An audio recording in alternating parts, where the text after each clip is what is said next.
Assalamualaikum. Salam sejahtera and a very good afternoon. Can you hear me clearly? Waalaikumsalam. Yes, can. And good evening.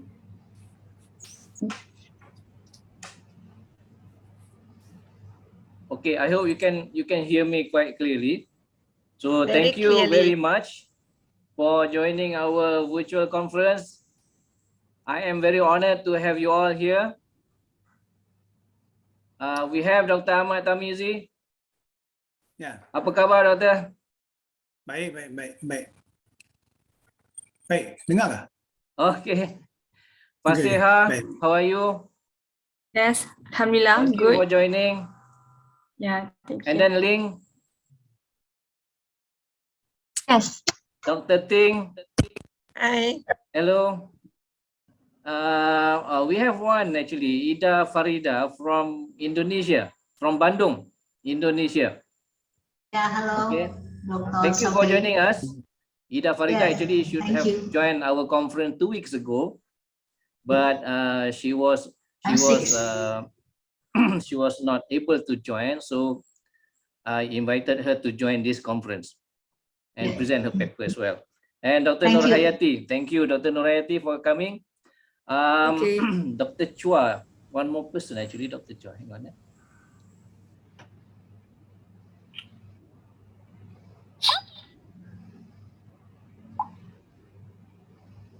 And Dr. Chua from Uni 10, from University Tenaga Nasional is joining now. Okay. So, before we start, allow me about maybe 10 minutes to run through the program of the day and then the list of the presenters, you especially who joined this conference, and then the background of the conference, and then what is expected next after we have this virtual conference. Okay, so let me share back my my screen just now.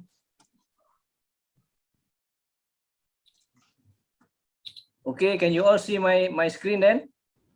Yes. Yes. Okay. Welcome, Dr. Chua. Can you hear me? Sorry. Yes, can. Thank you. Thank you for joining this virtual conference. Okay. So let me start. Take about 10 minutes maybe of your time to go through to the background of this conference. Okay.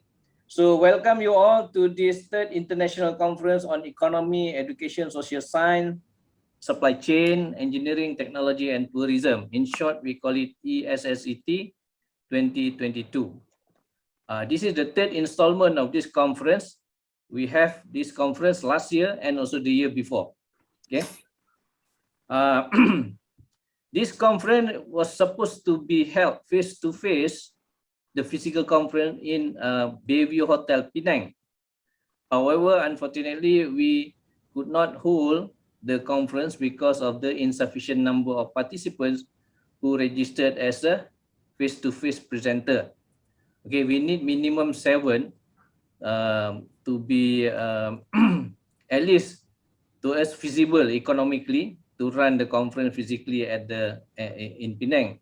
However, we did not meet the number, so I think there are 3 participants who registered as a face-to-face presenter, including Dr. Chua. Yeah.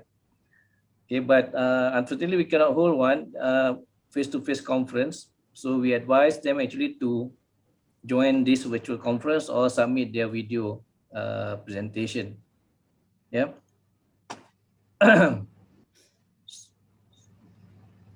So the agenda of the day today is that okay, you all have registered, have joined in this conference. So we have considered that you have registered into this conference.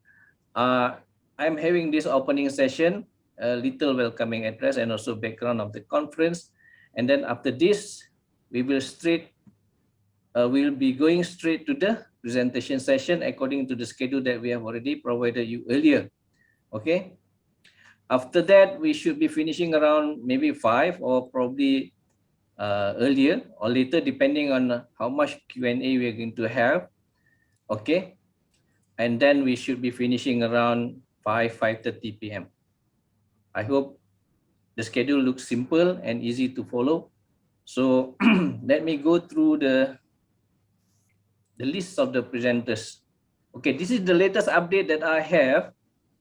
Okay, the one highlighted yellow are the one who actually confirmed to attend or to join this virtual conference. Dr. Ahmad Tamizi, Dr. Chua, Dr. Nurhayati, Ms. Ling Sini, Ms. Fasiha, and also Ms. Ida Farida. Okay. The rest did not confirm. So I assume they are not joining this conference, even though I tried to communicate with them to the last minute, but I have not received any positive response from them. So it's okay if they come and join. I will let them in in time. Okay. So net we are going to have 6 presenters today. So I think we should be able to manage our time well so that we can finish maybe before 5 p.m. Okay.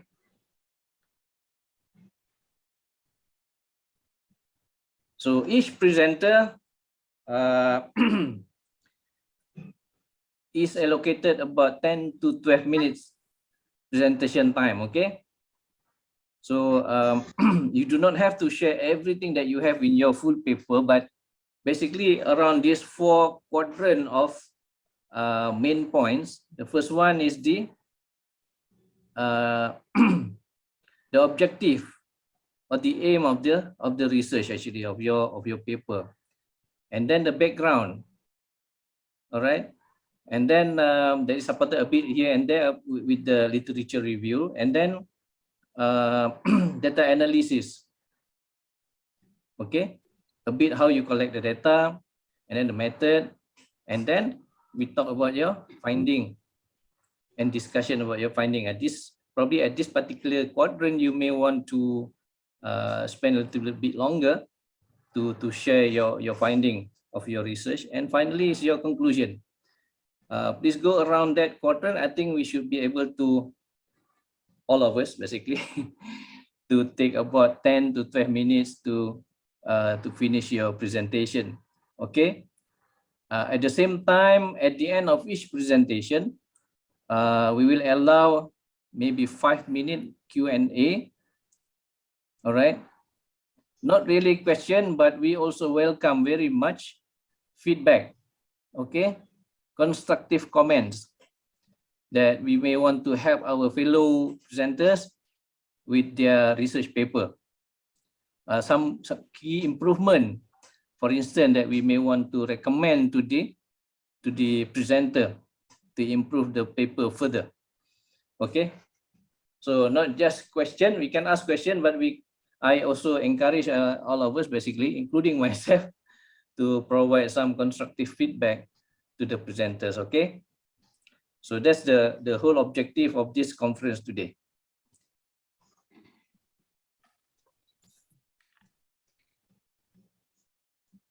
So this is the list, and then what is next after this conference? Okay, so basically I will work around 4 items as part of our deliverable after the virtual conference finish. Okay, at the completion of this conference, we have 4 key deliverables to deliver to the participant, whether they join as presenter, as non-presenter, that is just submitting your paper for publication in our conference proceeding and also our referee journal, or just a listener to this conference if they have any.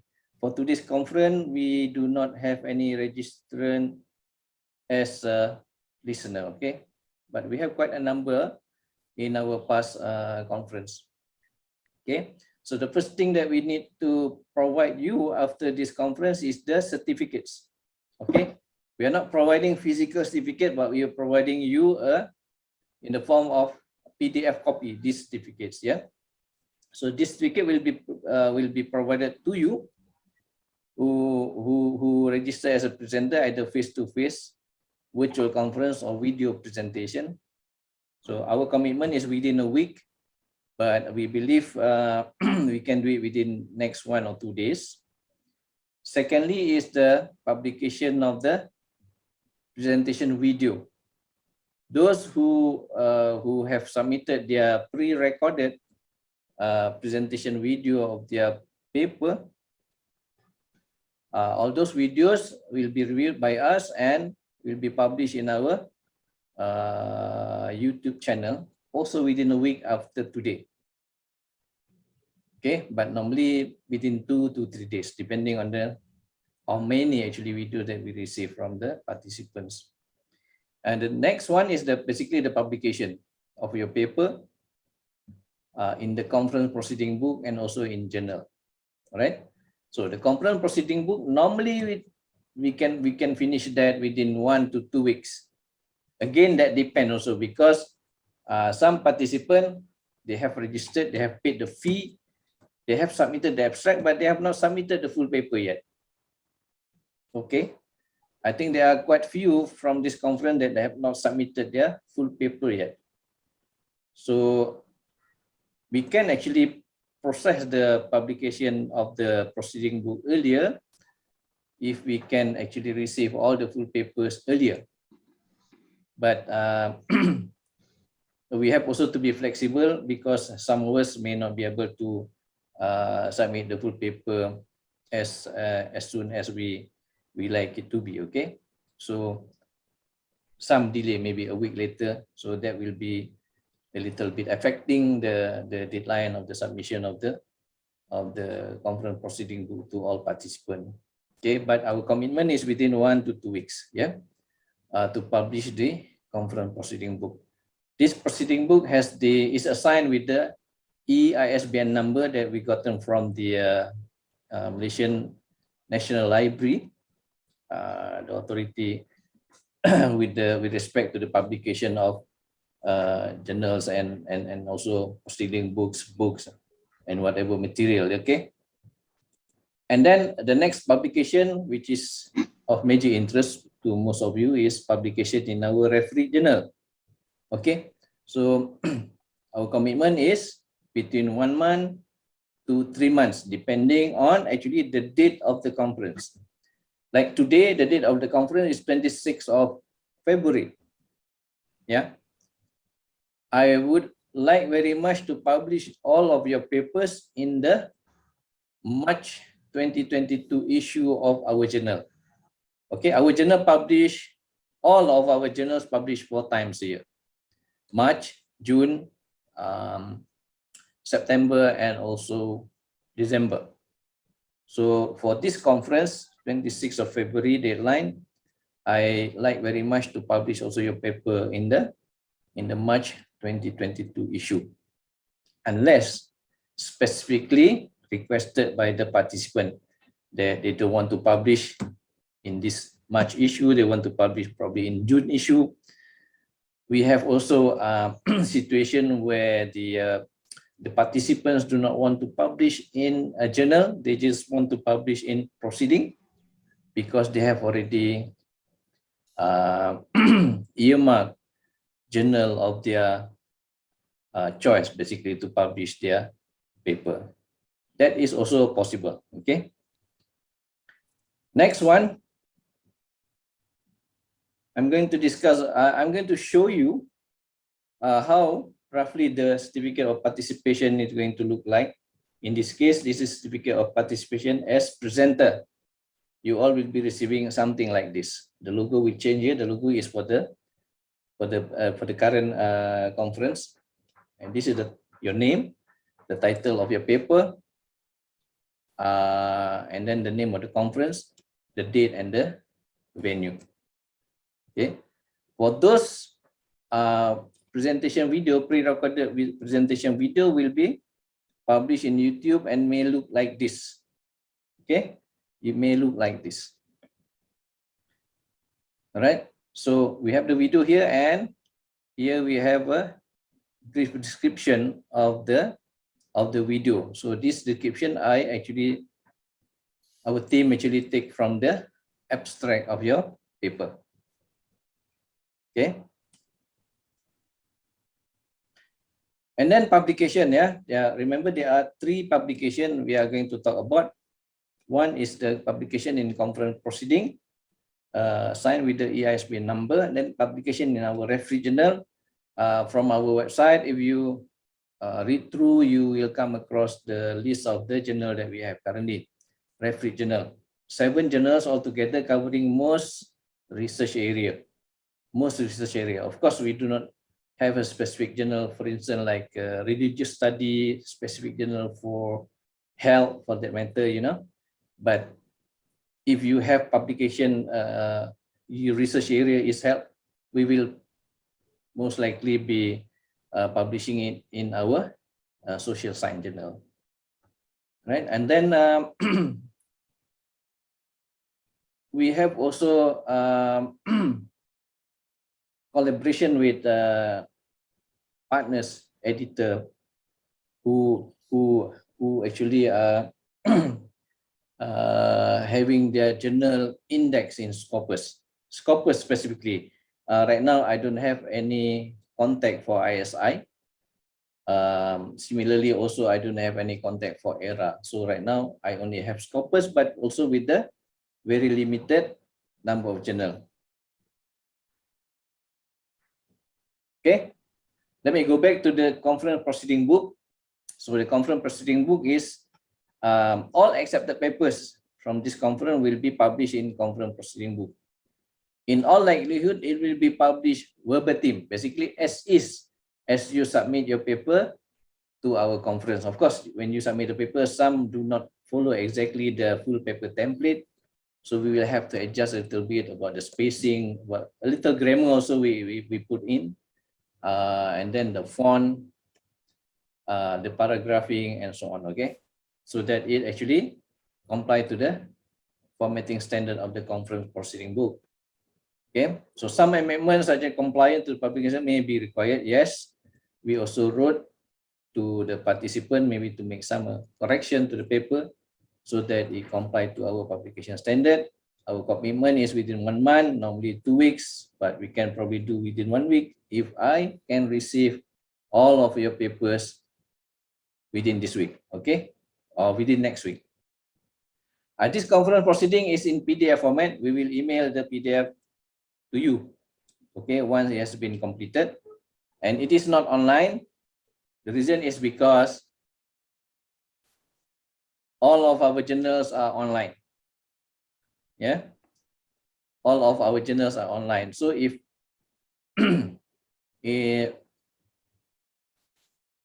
possibly, I think about 99%, 95% all papers submitted to our conference, the same paper actually published in proceeding.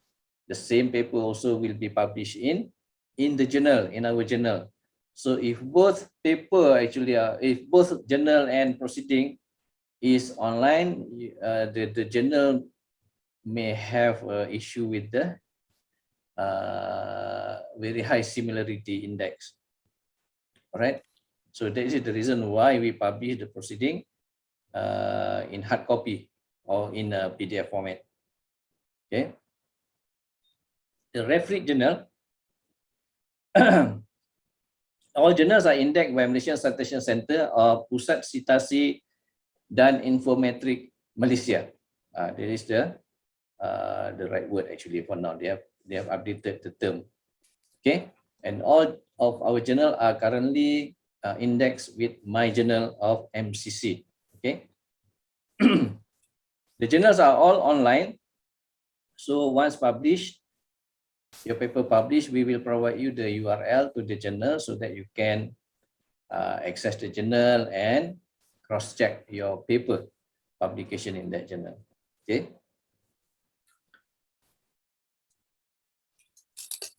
Is there any question so far? Yes, Dr. Safai. Yes, yes. May we rewrite the paper so that it looks different from the proceedings and maybe send it to you by middle of March? Is that okay? Middle of March is fine, but not later than that. Yeah, we try to send as early as possible in March because Yeah. I don't want the proceedings and the referee paper to be almost the same. We want it to be slightly different. I agree with you. Actually, I expect Yeah. that from all, but I mean, your paper that is lined up for journal publication, you may want to edit so that it does not exactly like a copy one-to-one with the one that is published in the proceeding. Okay, so you may want to add more citations. You may want to add more data to it. You may want to add more finding to it. Your references also you want to add, and so on. Maybe the abstract you also want to change a little bit, because some abstract, not from this conference but from previous conference, some abstract actually they put a citation there also. Actually, citation shouldn't be in the abstract, you know. Like Armstrong 2020, okay, by right it shouldn't be in the abstract. And then the method, you should be very brief. You shouldn't tell in more detail about the method that you're using, qualitative or quantitative or mixed method, whatever. The finding as well, just put a finding as far as rumusan and also conclusion in exactly what's rumusan and conclusion, not so much about the exact finding that the this relationship is strong, this relationship is not so strong, and so on. Okay, so that's why abstract sometimes is very long. The abstract should be around 200 to 300 words. So maybe you want also to update that way, no problem. So I agree with Dr. Ting that all of you, if you have the time, basically, maybe you look back into your paper and make improvement, so that what we submit in the journal is the is the best actually that is coming from the participant. The proceeding is fine. The proceeding can be verbatim or exact copy what you submit in the conference, no problem. But the journal, maybe I advise you all to revise. But again, since the time is quite tight, today is 26 already. So if you want to revise your full paper, you may start doing it now. Okay, and then you can submit or can email to me. Okay, email to our conference, ESSET@ecinetworks.org. Thank you, Dr. Ting. Any question? Any more question? No. Okay, let's move on quickly. Okay, so these are the referee journal that we have. This list is available in our conference website. So your paper will be published in any one of these journal, okay, which we will inform and notify each and every one of you. And then in the Scopus Index journal, I'm talking about Scopus only right now. Publication normally is between 3 to 6 months, but we notice from starting from the pandemic way back in 2020 April, Scopus has been very stringent with respect to their review and audit of the manuscript submitted to their index journal. Okay, so acceptance is tougher. Okay, and then more comprehensive, and then as a result also, because they are doing quite comprehensive review, it takes longer basically for them actually to come up with the acceptance. All right, and as a result also, we have seen quite a number of journals that we used to be working with last time are delisted, so-called, taken out from a Scopus index. So they are not indexed with Scopus anymore. Okay, so the publisher or the owner of the journal also having a tough time basically to comply with the Scopus requirement, with their auditing requirement and so on. So many of them actually have not been able to comply with the requirement. As a result, their journals are delisted from Scopus. So these are the main issue that we have as an author. Yeah, we like to publish our paper in high index journal like Scopus or ISI. So always think about this possibility that you get your paper published in Scopus and you're very happy. Okay. 6 months down the road, the journal is not in Scopus anymore. That has happened. Okay. Not frequently, but that has happened. So I myself actually have encountered that kind of situation. I published a paper at that time. The journal was indexed with Scopus. So I think about 9 months after that, when I checked back, the journal is no longer indexed in Scopus. But then it's okay because my university actually take consideration into at the date and time when you actually receive the acceptance from the journal, from the Scopus journal. Even though it is already no longer Scopus index, but at the time of submission and acceptance, the journal is still indexed in Scopus. Okay, so these are the risks, some of the risks that we basically authors or researchers are facing actually when we want to publish our paper in the high index journal. So I suggest that we all be careful with respect to the selection of the journal that we want to publish. Yes, maybe some journals are very tough, but I think the tough ones are the one that actually survive the time with respect to index at with respect to the high index. Okay. So right now I have these two journals. All these two journals are quartile 2. One is called the Journal of Positive Psychology and Wellbeing, JPPW. The second one is Journal of Legal, Ethical, and Regulatory Issue. So if you have your paper that you think is your research area is within this area, maybe we can work out whether that paper is meeting all the merits or meeting most of the merits required by the Scopus publication. Okay.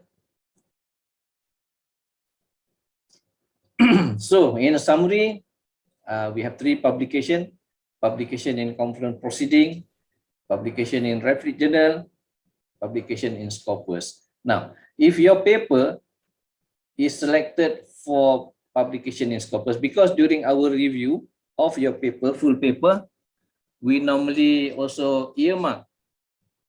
Our reviewers normally will earmark your paper if they are in the opinion that your paper have all the criteria to be published in high index journal, and we will normally email back to the author. We will email to the author if they agree to publish in Scopus or not. Okay. If they agree, then that paper will not be published in our reference journal also, for the reason that we do not want that the author to be having high similarity index issue, because our reference journal is online. All Scopus journal now are online, so we cannot have that issue. Yeah, so will not be published in our reference journal, but will be published in Scopus. Okay, and then again, some participants submit their full paper in PDF. We advise that please submit to us in Microsoft Word format, because when we publish in proceeding, we change the page number, we change the headers and footers. We also change some of the formatting, not the content, but we also do first level grammar check. Okay, first level, high level, not detail one. Okay, so editing is something that we cannot avoid. So if you provide us PDF copy, we have no way actually to edit your paper and also incorporate your paper in the proceeding or in our reference journal publication later on. So manuscript must be in the Microsoft Word format. And then all of our communication with respect to this conference is via email. So email that you provide must be a valid one, workable one. This email sometimes they have limit with respect to the size of the file that we send over. For instance, when we send over the your certificate, okay, certificate, it may be well over 7 megabytes or 10 megabytes. Some of your email, especially email with the institution, they have limit about 5 megabyte and so on. So they can't accept more than that. So we have issue to deliver the certificate. Okay, talking about certificate, you will get your certificate. Your co-author that you specified in the full paper will also receive the certificate. Okay, and if your co-author 3, including you 4, there will be 4 certificate that we will generate. If there are 7 authors, we will generate 7 certificate and will be emailed to the one that is the corresponding author. Okay. Okay, the last one. This is our next conferences. The green one is the conference that we currently have now. In March, we will have 2, 12 March and 26 in KL and in Langkawi respectively.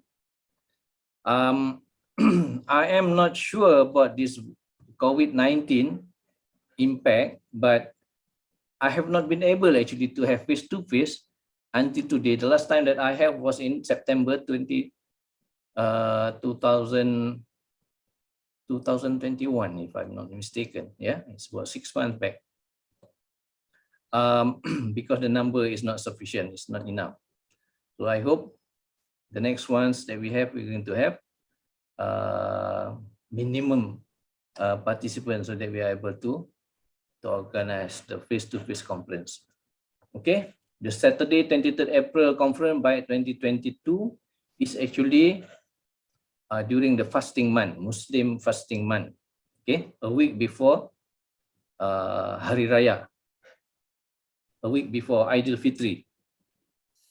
Okay, so for this conference by 2020, we do not have the face-to-face, but we will have our virtual conference like this. Yeah, and also video presentation as well.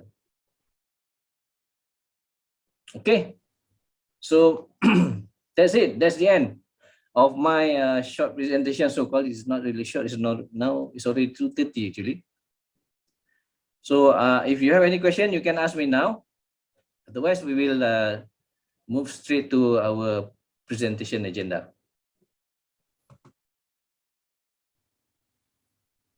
Okay. Thank you for keeping up with me. Okay. So let's go to the presentation. Okay. This is the list that we put up. The list is put up based on the date of your registration to the conference. Okay, not in ascending order, alphabetical order, or anything like that, but it's based on the date of your registration into our conference. So from this date, actually, Norwati Manso is the first in the list as a virtual presenter, but she did not able to attend this conference today. So the next one will be Dr. Ahmad Tarmizi. Are you ready, Dr. Ahmad Tarmizi? Can you hear me? Yes, I can. Okay, but I'm not very familiar with this software. Okay. But actually, I already sent you earlier recording my presentation, recording for my presentation.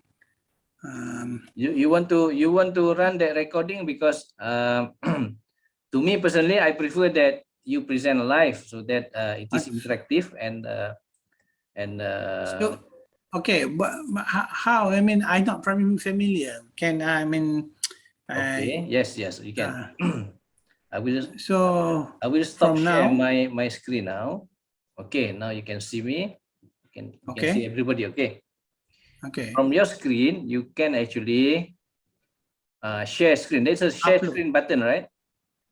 Share screen, where is it? I'm not familiar with this. Share screen, yeah. Yeah. Okay, a button, yeah. Click that button. You open up your presentation. Not yet. You open up your presentation in your desktop first. Okay, wait. Okay, your presentation is in PowerPoint, right? Yeah. Okay, you open up Wait, and PowerPoint show as well. Yeah. All right. Just like you want to, present in front of your student, your PowerPoint. Yeah. My PowerPoint now. Yeah, it's already here. Okay, PowerPoint show already. Yeah. Okay, and then you see the button share just now. Okay, wait. Okay, you got to go back to the page of our Zoom page, because right now you are at the page of the PowerPoint. Okay. All right. Click the share screen just now.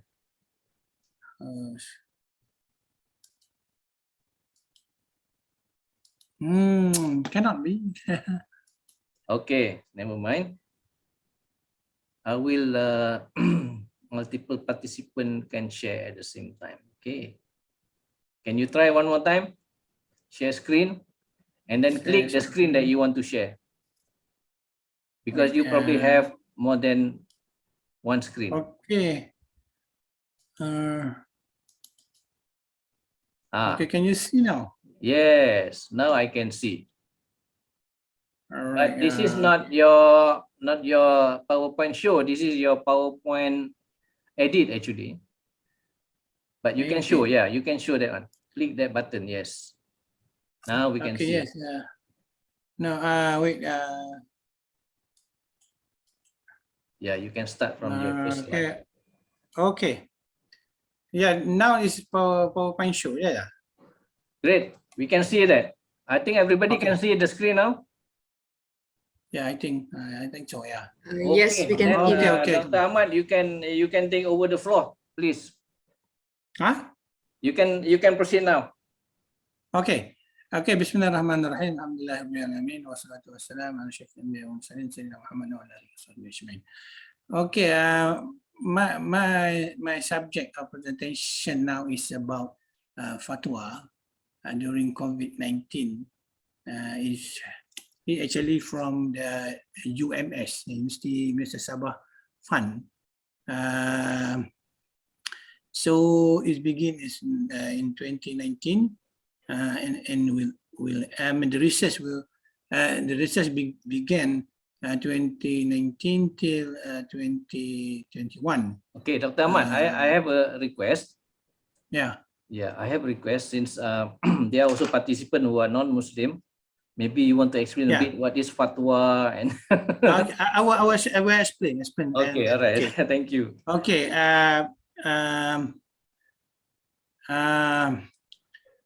Okay. Fatwa is the what you call it. There's a Muslim council. They produce the Muslim council will lead by the Mufti, the religious teacher of the Islamic sect. Actually, it's based on state. For example, like state Pahang, Sabah, they have the fatwa group that they produce the verdict, the Islamic verdict. You call it Islamic view on a certain issue, especially new issue, not the issues that are already known by the Muslim. So include the what you call it, COVID-19 is the new problem that raised by the country. I think 1920. Yeah. So yes, we shocked with the news, and it also affect the Muslim people in this country. So the Muslim people, in terms of practicing, in terms of the practice of Islamic practice, they need to see how the fatwa, how the Islamic verdict given by the Islamic institution and the muftis, the muftis institution. I know that we all know the muftis, yeah, the Muslim clergy, yeah, the leader of the Muslim clergy. So I got the fund to do some research, but in the early of my fund, I found it's very difficult to do the research because of the law, our nation law.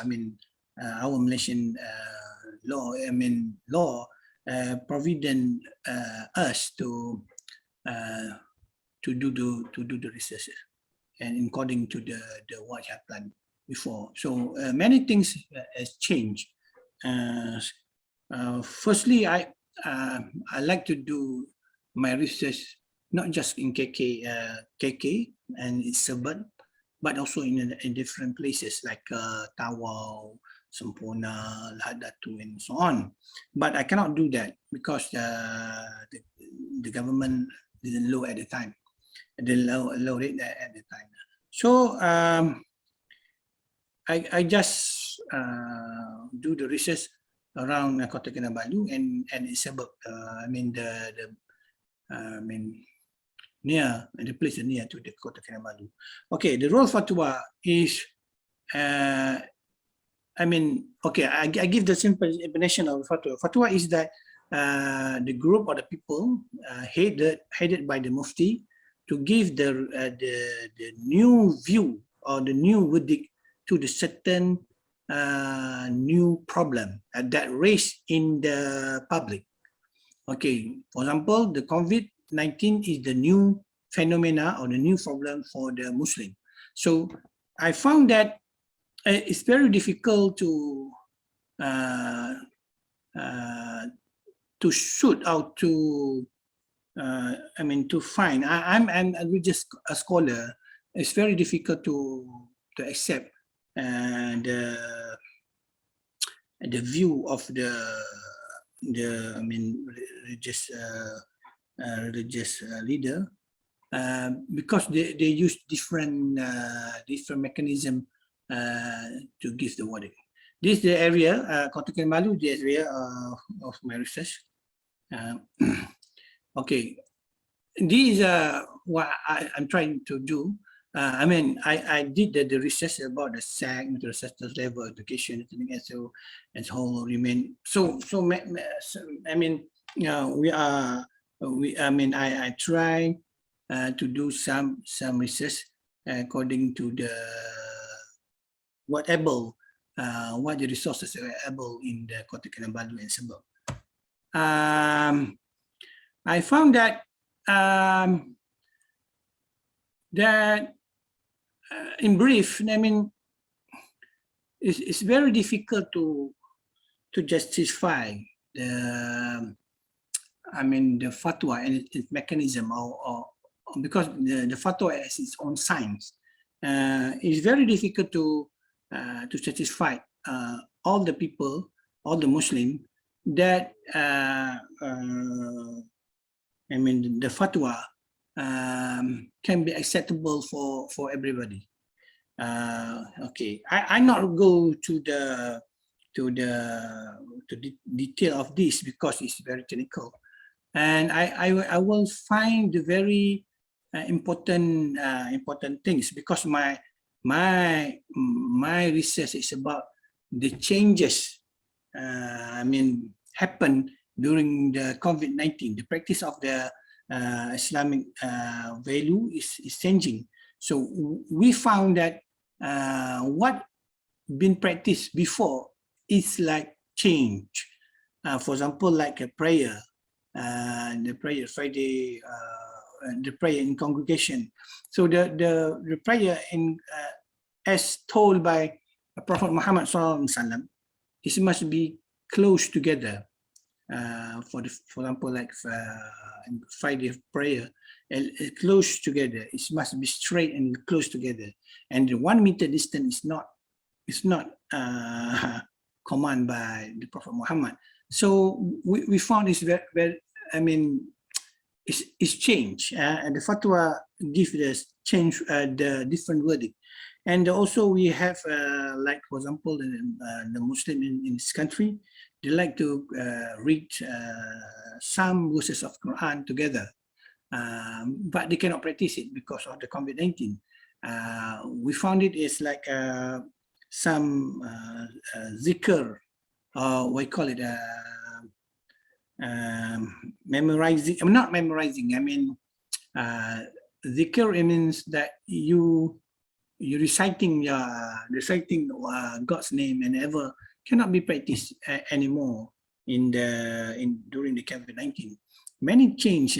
So, for example, like we are a Muslim in Malaysia. After prayer, we shake hand together. When we shake hand together, we shake hand after hand until we wish the leader of the prayer. But we cannot practice anymore because I mean, the verdict says that we cannot practice as usual. So we, as a conclusion, the current situation changed. I mean, the current situation and current challenge following the COVID-19 in our I mean in a Muslim society in Sabah change, and that is not, I mean, not good for the Muslim. They feel that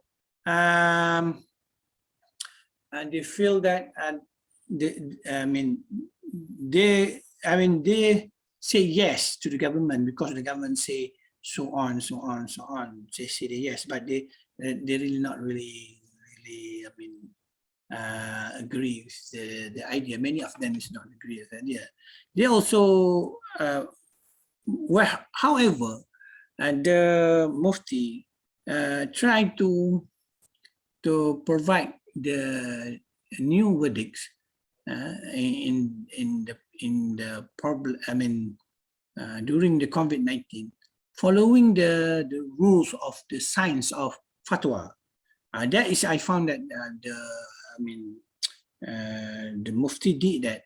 So the fatwa is cannot just like simply say like that, but there was some people who we call it majlis fatwa. I mean, there are several people sit together and listen to the problem and give a view of the Islamic verdict and lead by the Mufti. So from there, they can provide the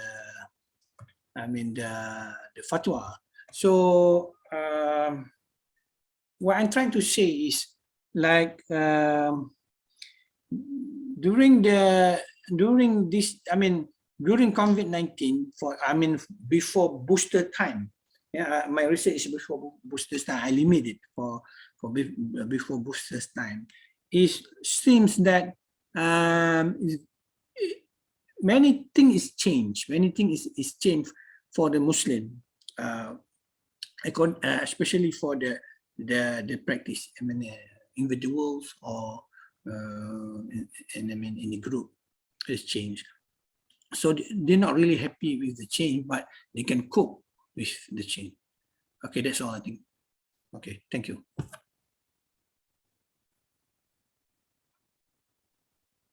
All right, thank you, Dr. Ahmad.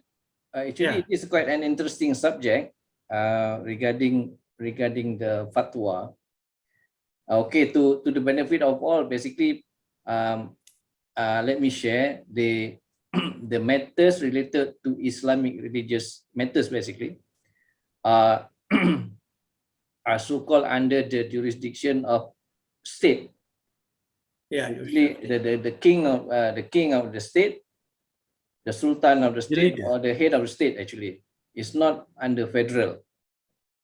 So maybe you know that the some of the regulation related to COVID-19 control and so on differ from the state of Selangor to the state of Wilayah Persekutuan.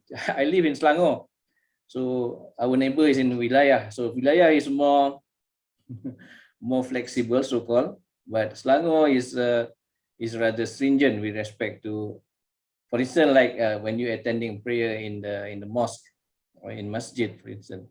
Okay, so while others has relaxed, Selangor are still very very careful about containing the virus. So in Sabah also is probably having the same challenges. Okay, having the same challenges with respect to that. Like Dr. Ahmad said, people are not really happy with the strict rules and regulation, but they can cope with that. Okay, so because it is from the state, so we have to follow. Okay, but there is always, like Dr. Ahmad, maybe I can summarize. Maybe there is always some reference from the history, from the past, that we can always make reference that this, in certain situation, this particular fatwa is allowed for us to do that, is not allowed for us to do that, and so on. Okay. So in conclusion, I think Dr. Ahmad has presented quite an interesting finding, except that maybe your because it is confined in the area of Kota Kinabalu only, right, Dr. Ahmad? Yeah. Maybe if we can find more data or information from other areas or from other states as well, maybe it is more interesting actually to make comparison and so on. Okay. Do you have any question for Dr. Ahmad? Anybody? No? No, let me allow the next presenter to proceed. The next presenter is Dr. Chua. Dr. Chua will be presenting a paper entitled "A Study of Customers' Requirements of Airport Luggage Cards." Dr. Chua is from University Tenaga Nasional.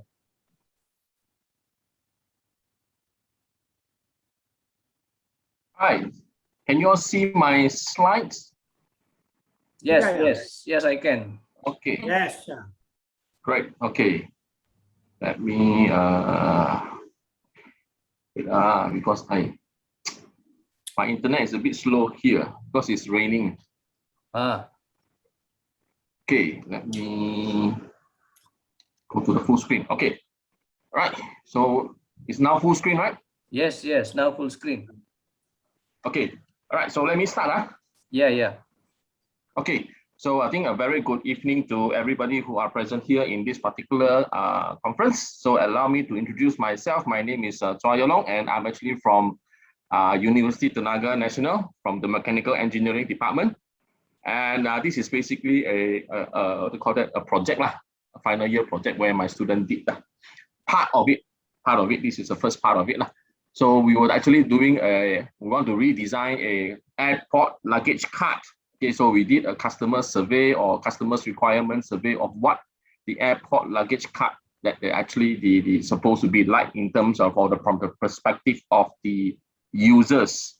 Okay, so this will be my presentation outline. I will start with a simple introduction of our project, and then I will provide you with some literature review a little bit there, and what is the method that I will be using. And we did a survey, and the method that we'll be using was called the House of Quality, or then quality functional deployment, and I will end it up with a quick conclusion. So my presentation will not really drag for long.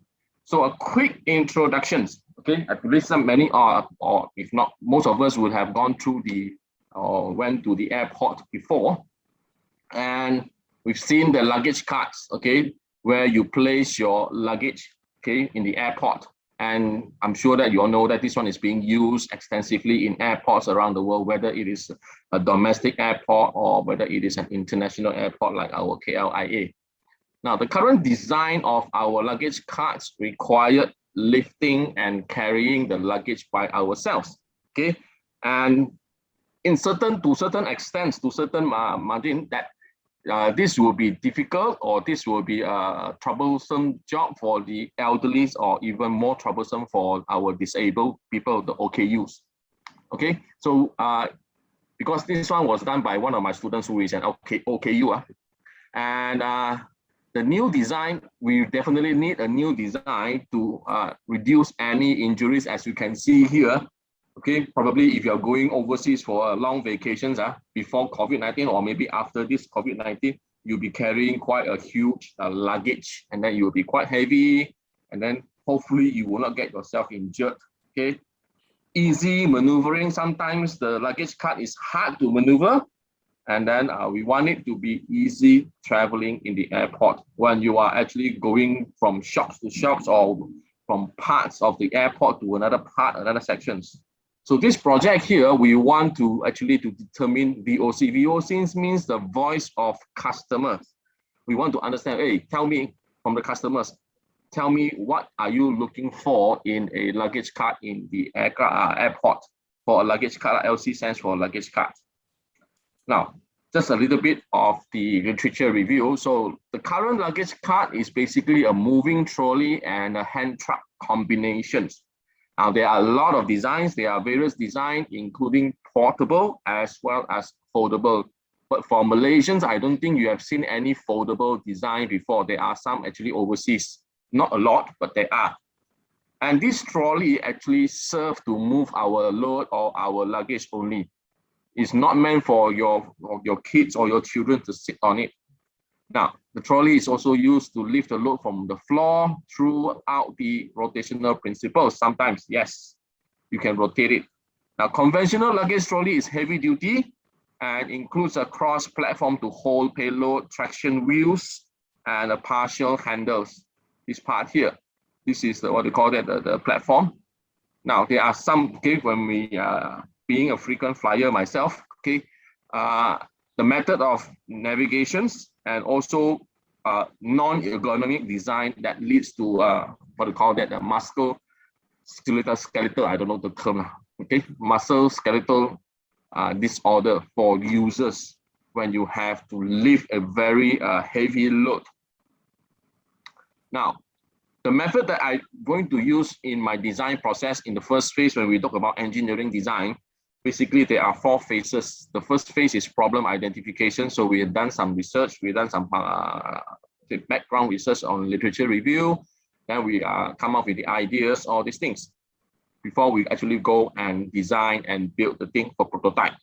Now, so the first part here is methodology here.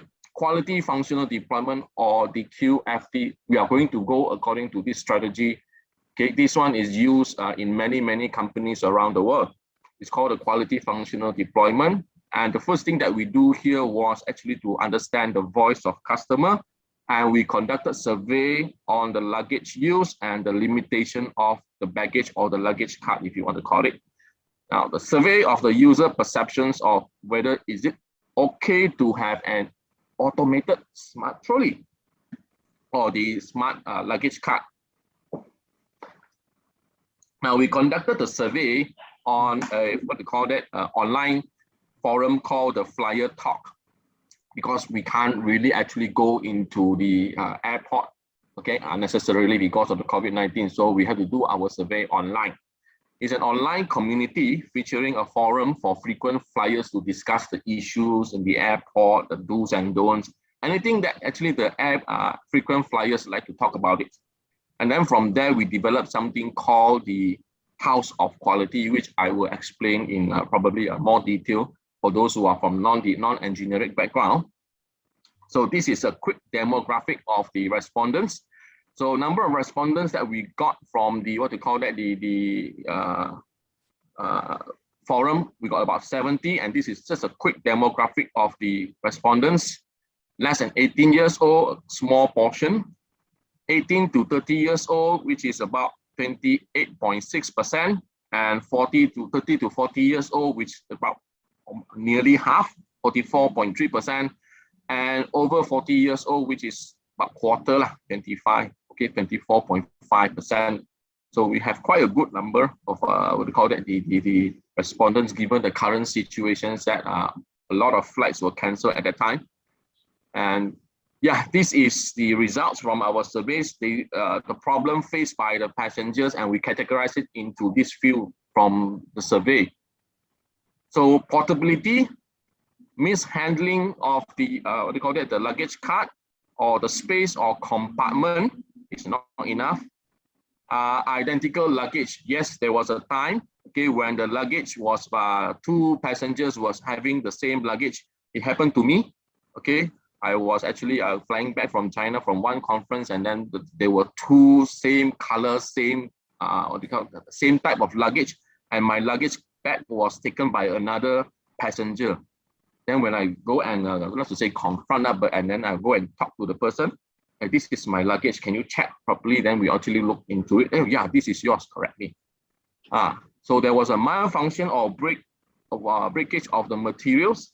So these are just some of the problems faced by the passenger using the conventional luggage carts. Now, and we do another survey, okay, of what they expect. Okay, what are the expected features by these 70 respondents of what they have, okay, what they are looking for if there's any improvement on the luggage carts. So they want multi-compartment, if possible, if there's any charging dock for handphone, for laptops, or even for your tablets, okay, sometimes preferably waterproofing, okay, materials quality needs to be improved, anti-loss, anti-theft, and autonomous system. As you can see here, autonomous means that you don't have to push it. It will follow the users or the handler themselves. Okay, so one of the highest one is that they don't have to push the thing. Okay, they will follow the users. So from our side on the engineering team, we'll actually look at it, not just only from different things, but we also, okay, other things also, like we give it, what they call that, the engineering perspective. We talk about others like cheap price, okay, easy to maneuver, enough load storage, okay, the storage capacity. Sometimes the load or your luggage can slip. We try to prevent that. Low maintenance for the airports. Multi-purpose, okay, ease of operations, safe for users to use, easy storage, modular structures, optimum operating hours, and longer lifespans. Okay, from the engineering, so we are going, when we're going to design it, we're actually going to design it.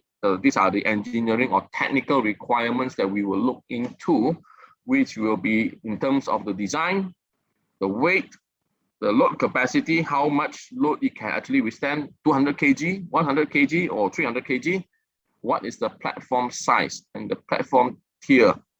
Gate, is there any gate? Methods of navigation, is it going to be like automated, or is it going to be like manual again, that way we have? Travel directions, this is when we are, okay, we want to travel like, okay, going straight, or you can actually turn left, turn right easily if it is automated. And is there any travel speed, power supply, if you are going to go for the automated? Ingress protection, safety feature type, safety distance. Now this is more towards the automation really. So let's say we have a automated luggage cart. Production cost, operating hours, and number of components or pieces of the, what they call that, the luggage carts. So this is a house of quality. It's too big, so I have to split it into 3 parts. It looks like a house. So where you have the roof, we call this one as the roof. And basically this is the body of the house. From the engineers, they will know what is this, especially the mechanical engineers. So this is what the customers look for, from what the customer look for, okay, what they are expected, okay. We have the so-called, from our survey, we put the ranking or rating, which one is more important, which one is less important. And this is the so-called what the customer look for, or in layman term, the quality inside the cart. And then this is what the engineers, so this is the voice of customer, the VOC, this is what we call the VOE, the voice of engineers. So we as an engineer needs to tackle this one, this, okay, we come up with the things, what we can do with the cart right now. Right, and this is what we call the direction improvement. Is this increase better? We want to, if we increase these things, Is it better or we have to reduce it better? So in this case, as you can see this one, we reduce this one, it will be better. We increase this one, it will be better.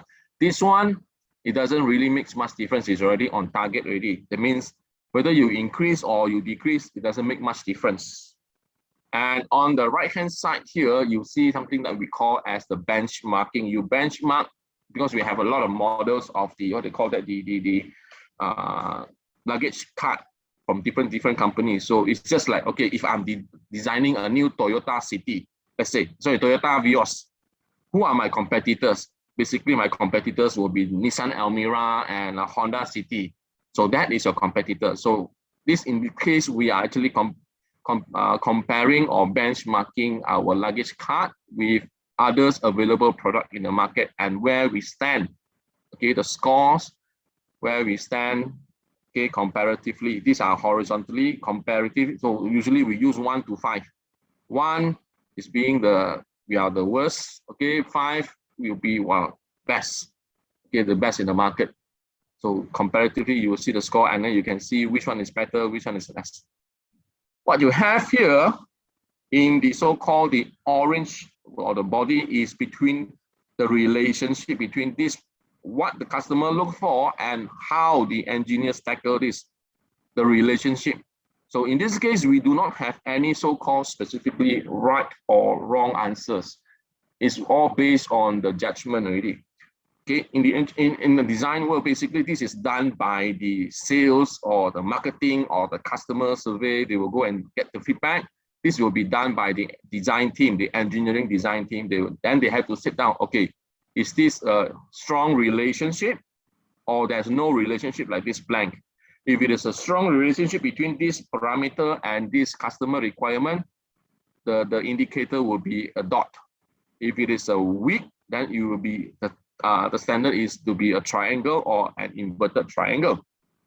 And if it is a medium intermediate relationship, it will be a circle. All right, so this is how we set up and then we discuss, okay, with from our survey, and then the engineering team, the lecturers, the students sit down and discuss, and then we actually come up with this relationship already.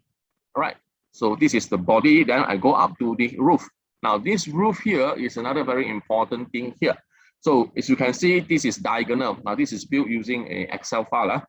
So what you see here is, okay, positive, negative, or no correlations. What do I mean here? Meaning, if you look at this one, we have the technical parameters, like the first one here is design and then the weight.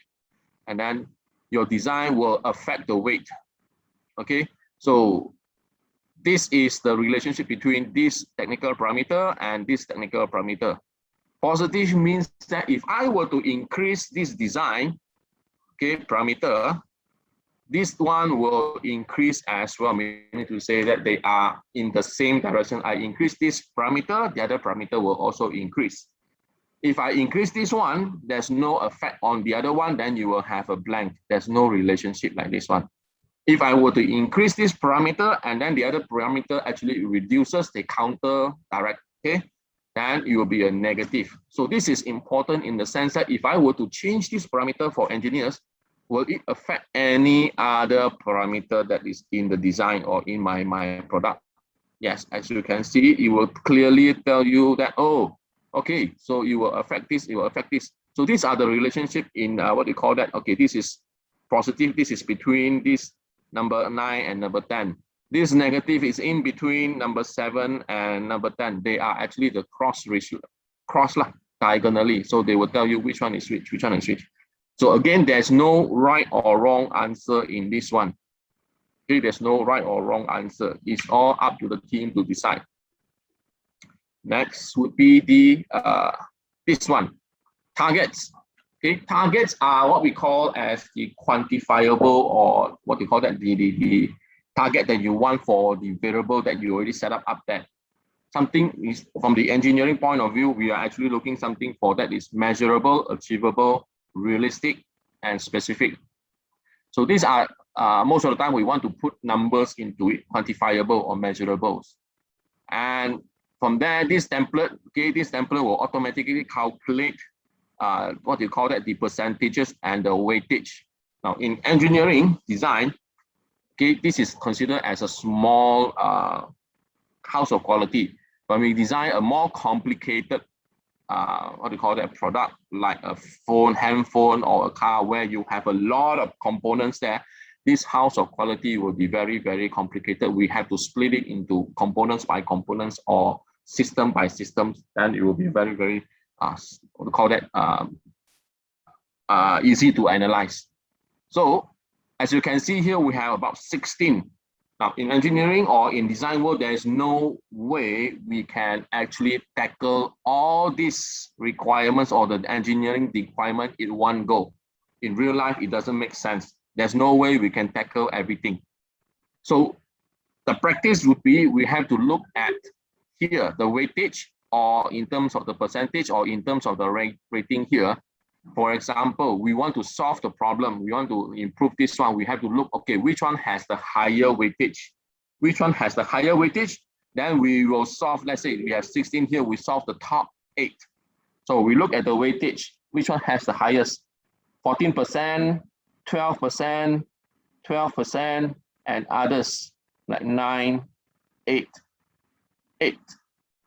So this one is the one that we will focus in our next part of the design. So we will focus on this one. So this table or this house of quality basically gives you the so-called a very overall idea of what the marketing team or what the sales or the customer team, they go and find out, and then they tell us this is what the customer wants. And engineering team will have to sit down together with the marketing team. Okay, we see we discuss this one. Okay, what can we do with this one? And then from here, this one here, it will goes into what we call as the level 2 of CFD, which I did not present in this particular, what they call that, this paper. Because we will be using this one to design, okay, take this one from the highest priority and go into the next one, and we design our actually cut, our luggage cut based on the top priorities. Okay, so this is a brief introduction of what the house of quality looks like. So what you see here is something similar to what you see here, but this one is comparison on the quality. Down here, sorry. This one is comparison in the vertical sense, this one. So you compare the product again with the competitors in the market, and then you can see the data, and then you can see where you actually go at. So the last part of my presentation, conclusion. So we did a study on the luggage cart to seek for improvement on the ease of maneuverability. And the survey actually helped us to provide feedback, okay, from the luggage cart, and the customer's requirement was conducted, and engineering requirements were actually identified, and we translate this requirement into something that we call the house of quality. Okay, and with that, I conclude my presentation. Hope that it doesn't bore you guys. Okay. Right, thank you.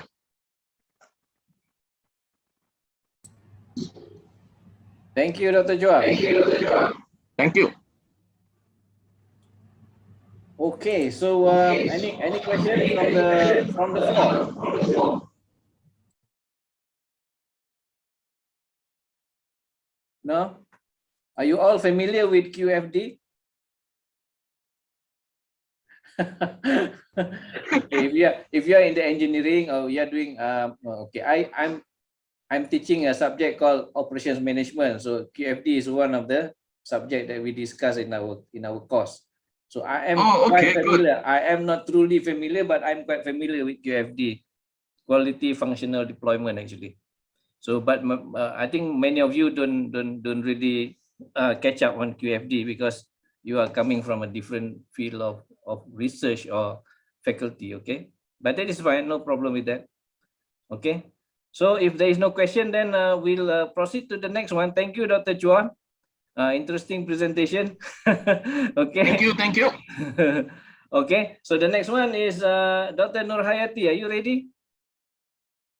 Dr. Nurhayati will be talking about the mediating effect of just-in-time, JIT, yeah, on the relationship between score model and supply chain performance. Dr. Nurhayati is from Technical University of Malaysia, Melaka, UTM. Okay, a very good evening to all, and Assalamualaikum. Okay, I will share my slide.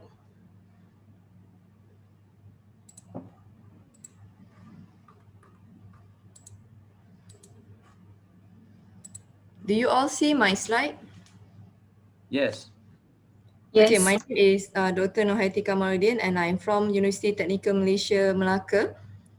And then I'm here to present my paper, which is the mediating effect of GIT. GIT is stand for just in time, on the relationship of between score model and supply chain performance. Okay, in this paper, actually, there is two participants, which is me, myself, and another co-author, which is Dr. Nurul Zarira. But today, only me is attending for this conference. Okay. Okay, I will proceed. Okay, regarding of the introduction, this study is aimed at measuring the performance level of the organization of manufacturing company in the Malaysian industry by using the mediating effect of just in time on the connecting between the score model.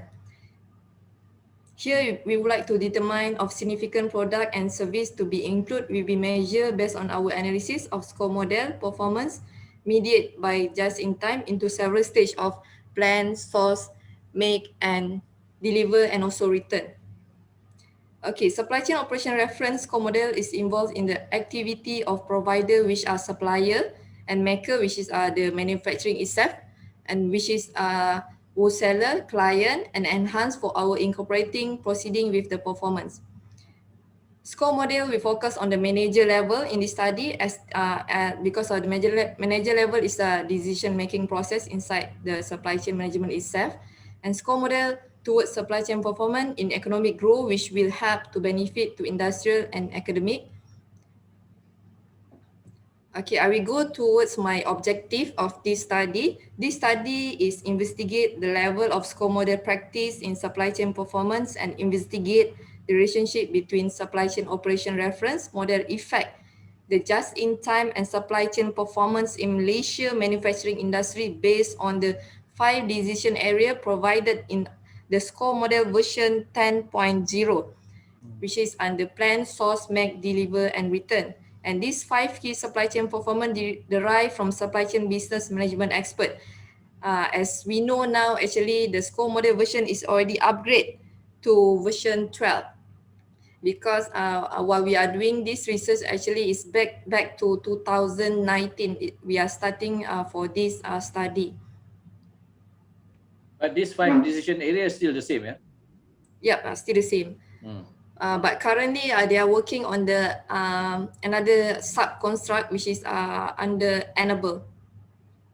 Okay, I will go for the literature review. Okay, Malaysia manufacturing industry has been identified with the business movement, which is through being told by demonstrate the market unstable by Federal of Malaysia Manufacturing in 2019. And what is Talita and Maria said in 2018 is commented on score model in manufacturing industry is more grounded nearest to connect for the entrepreneur and giving intensive arrangement that will suit the current financial atmosphere for a long-lasting business relationship. And then from the finding of Kusrini 2019, score model is developed by the Supply Chain Council is procedure reference to display, which feel as a diagnostic instrument for the supply chain management. And the last, which is Ahmad and Karadas, the current one in 2021 is defined the just-in-time as a draw plan of development where solid guideline to flag of consume and manufacture. Right, then I go towards my problem statement. Most manufacturing industry is aware of the importance of supply chain operation reference, which is by Ibrahim Daniel, which is on 2019. And what is Khan and Kylie say in 2017, Malaysia manufacturing business report that market is unstable from the process supply chain operation with the sales and production output volume term in pending operation cost, especially on the local sales and the productions volume. And from Uzi Mahidin, which is on 2019, did suggest, which is the study then must be include the implementation of a new concept. That's why we are include this core model in the production in manufacturing to improve generality through creative and innovative supply chain activity, especially in Malaysia manufacturing industry. Okay, so the method that I'm using for this study is quantitative research method, instrument, and is experiment by design data collection. I'm using SPSS, and then the material that I distribute to the respondent been adopted by Ahmad AF 2021, which is I divide to 3 sections: score model performance, and JIT. And the sample is on southern region of Malaysia, which is Malacca and Johor only. The sample that I collect is only 158 respondents from manufacturing plant manager to test the analysis. And the measurement that I use is a pilot test. Data analysis is using fundamental mean standard deviation is lesser than 0.05. And then the chi-square. And then I test my hypothesis and descriptive analysis, reliability, and regression analysis, because this one is under meditative. Okay, I go towards the jump to another slide, which is to result and discussion. From the regression of effect score model towards supply chain performance, I do test score model and supply chain for one variable, which is in terms of variant explain score model, and all the 4 sub-dimension explain plans, plan, source, make, and deliver, that find 82% independent variable in supply chain performance, and another score model is 79%, since the value of the above higher 0.4, and then this one is regard from the Palan 2011 acceptable by social science research, which is in additional the beta coefficient range from 0.18 to 0.4. For instance, this study entire relevant hypothesis 1 was supported, which is the result show that in the order to encourage score model among business practitioners, score model play an important role. Okay, I go for another analysis, which is I test another effect score model construct and supply chain performance towards plan, source, make, and deliver to the supply chain performance. Here we can see which is that the construct show the pattern of relationship between the independent and dependent variable. In terms of the explain of score model construct, it's also clear that deliver with the supply chain performance has a high value 69% compared to the rest of the construct, which is 0.5. And another one is make 68%. It's appear, which is the score model construct statistically significant positive relationship with overall supply chain performance and all dimension of performance measure except only score model return with 0.69. And this one is because one possible explanation for this could be that the most of the firm in the process of returning is very limited. Okay, then I go for another slide, which is I test towards score model itself to just in time, which is I not calculate for the performance, supply chain for performance, and the result that I found, the effect of just in time has a value 45%, except score plans, score source is, which is the p value is more than 0.05, which is 0.39 and 0.90. This evidence if in this variant is 52%, which is the result show the beta is positive, but the coefficient is not significantly influenced. Therefore, future research should be studied in a different population or look at a different set of variables relate to these 2 variables, which is score source and score plan. This model test hypothesis that supply chain operation reference model which significantly improve just in time is not supported. Okay, I go to another slide, which is tested just in time on supply chain performance. The analysis investigate the effect of just in time measurement on supply chain performance by the effect GIT of reliability and GIT responsive. GIT is stand for just in time, is significant with the variance of 55% and 57% of the variable. The analysis show that GIT is positively correlated with supply chain performance, with the beta 1.9 8.68, and then the p-value is 0. This model is explained 55% of the variance in the supply chain performance. And from this result, we can compare that what is the researcher previously say by Matsu 2019 found the GIT can be positively and statistically relate to the supply chain performance. Okay, with the score model and just in time towards supply chain performance, which is the mediated result score model performance model, various dimensions with plan, source, make, deliver, and return are positively relate with just in time and supply chain performance. With the results show the relationship is 83% were found to be the higher performing in score model of manufacturing industry. Mediating can be explained as how sometimes comes about or sequence of the effect that lead to the something which is from the result of performance.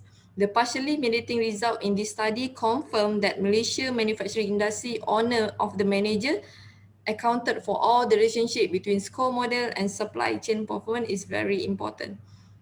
Okay, I go to the regression result of the score model only towards just in time. From here, we can see that the p-value is 0.52 under plan and source is 0.90 are not significant, which is p-value is more than 0.05. In additional, the result of p-value for score model delivery is less than 0.5. It is supported. The analysis show the mediating effect of just in time on the relationship between score model and supply chain performance is partially supported. Okay, I end up with my result discussion. I go to my conclusions. Based on this study, we can see the regression model, it can be concluded the score model is have some extent contribute to the significance of positively toward the firm of supply chain performance with the various component in the performance of measurement. This is because it is evident from the result that score model plan, source, make, and deliver across for all these construction regression model have a demonstrate of positive relationship with the respective dependent variable. This is overall performance measurement, supply chain reliability, and responsive. And another is the relationship between score model and supply chain performance, which was mediated by just in time in Malaysia manufacturing industry is partially supported only. In addition, it's also conclude that Malaysia manufacturing industry of supply chain performance and just in time exhibit different with score performance from supply chain management performance and the GIT itself. Okay, the last one is score model 2, an indicator of supply chain performance measurement can include financial performance to have a significantly higher efficiency in other recommendation of the study. Okay, with this, I think I end up my presentation. Any question from the field? Thank you, Dr. Nurhayati. Any question? Okay. Come on. Okay, Dr. Nurhayati, can you show me the slide that show about your method just now? Yeah, that one just now. Yes. Okay. You also perform a pilot test, right? Yes. And the pilot test actually how many respondents that you use for the pilot test? Actually, from the respondent that I distribute is 800, but its written is only 163. Some of them are rejected. Okay, fine. I mean, maybe incomplete data or outliers or something like that, right?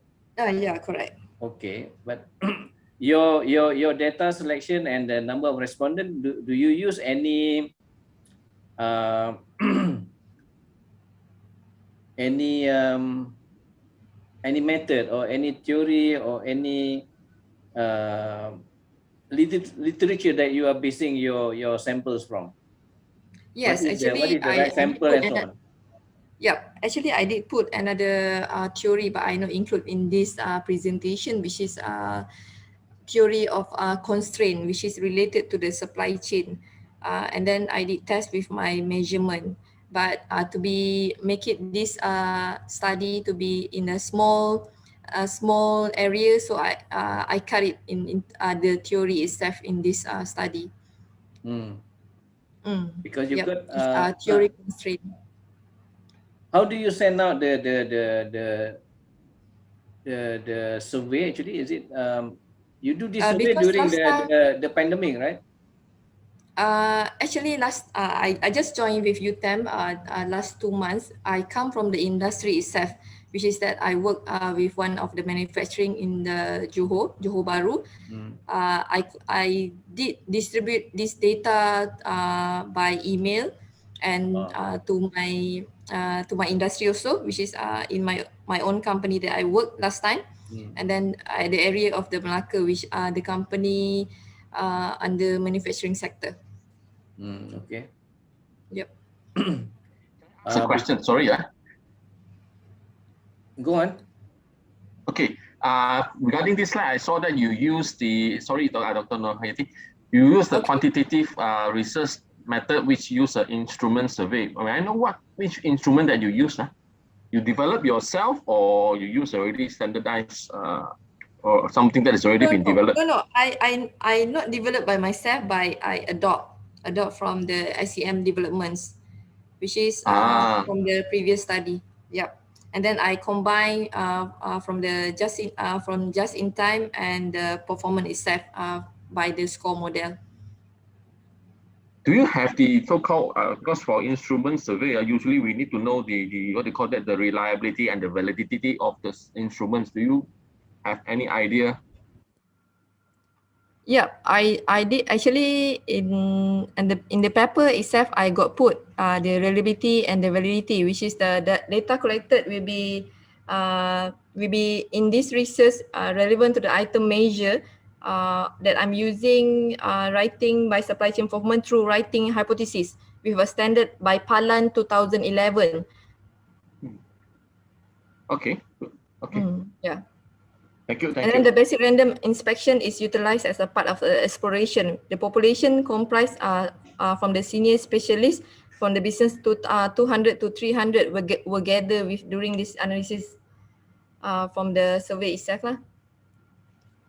All right. Thank you. Okay, welcome. Okay, Dr. Nurhayati, you send out 800.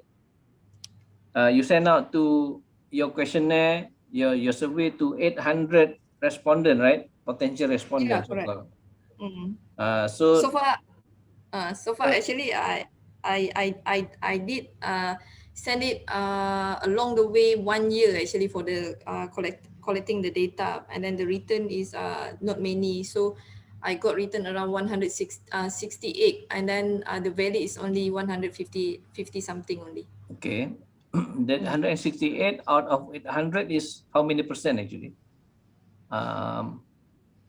Is it 20%?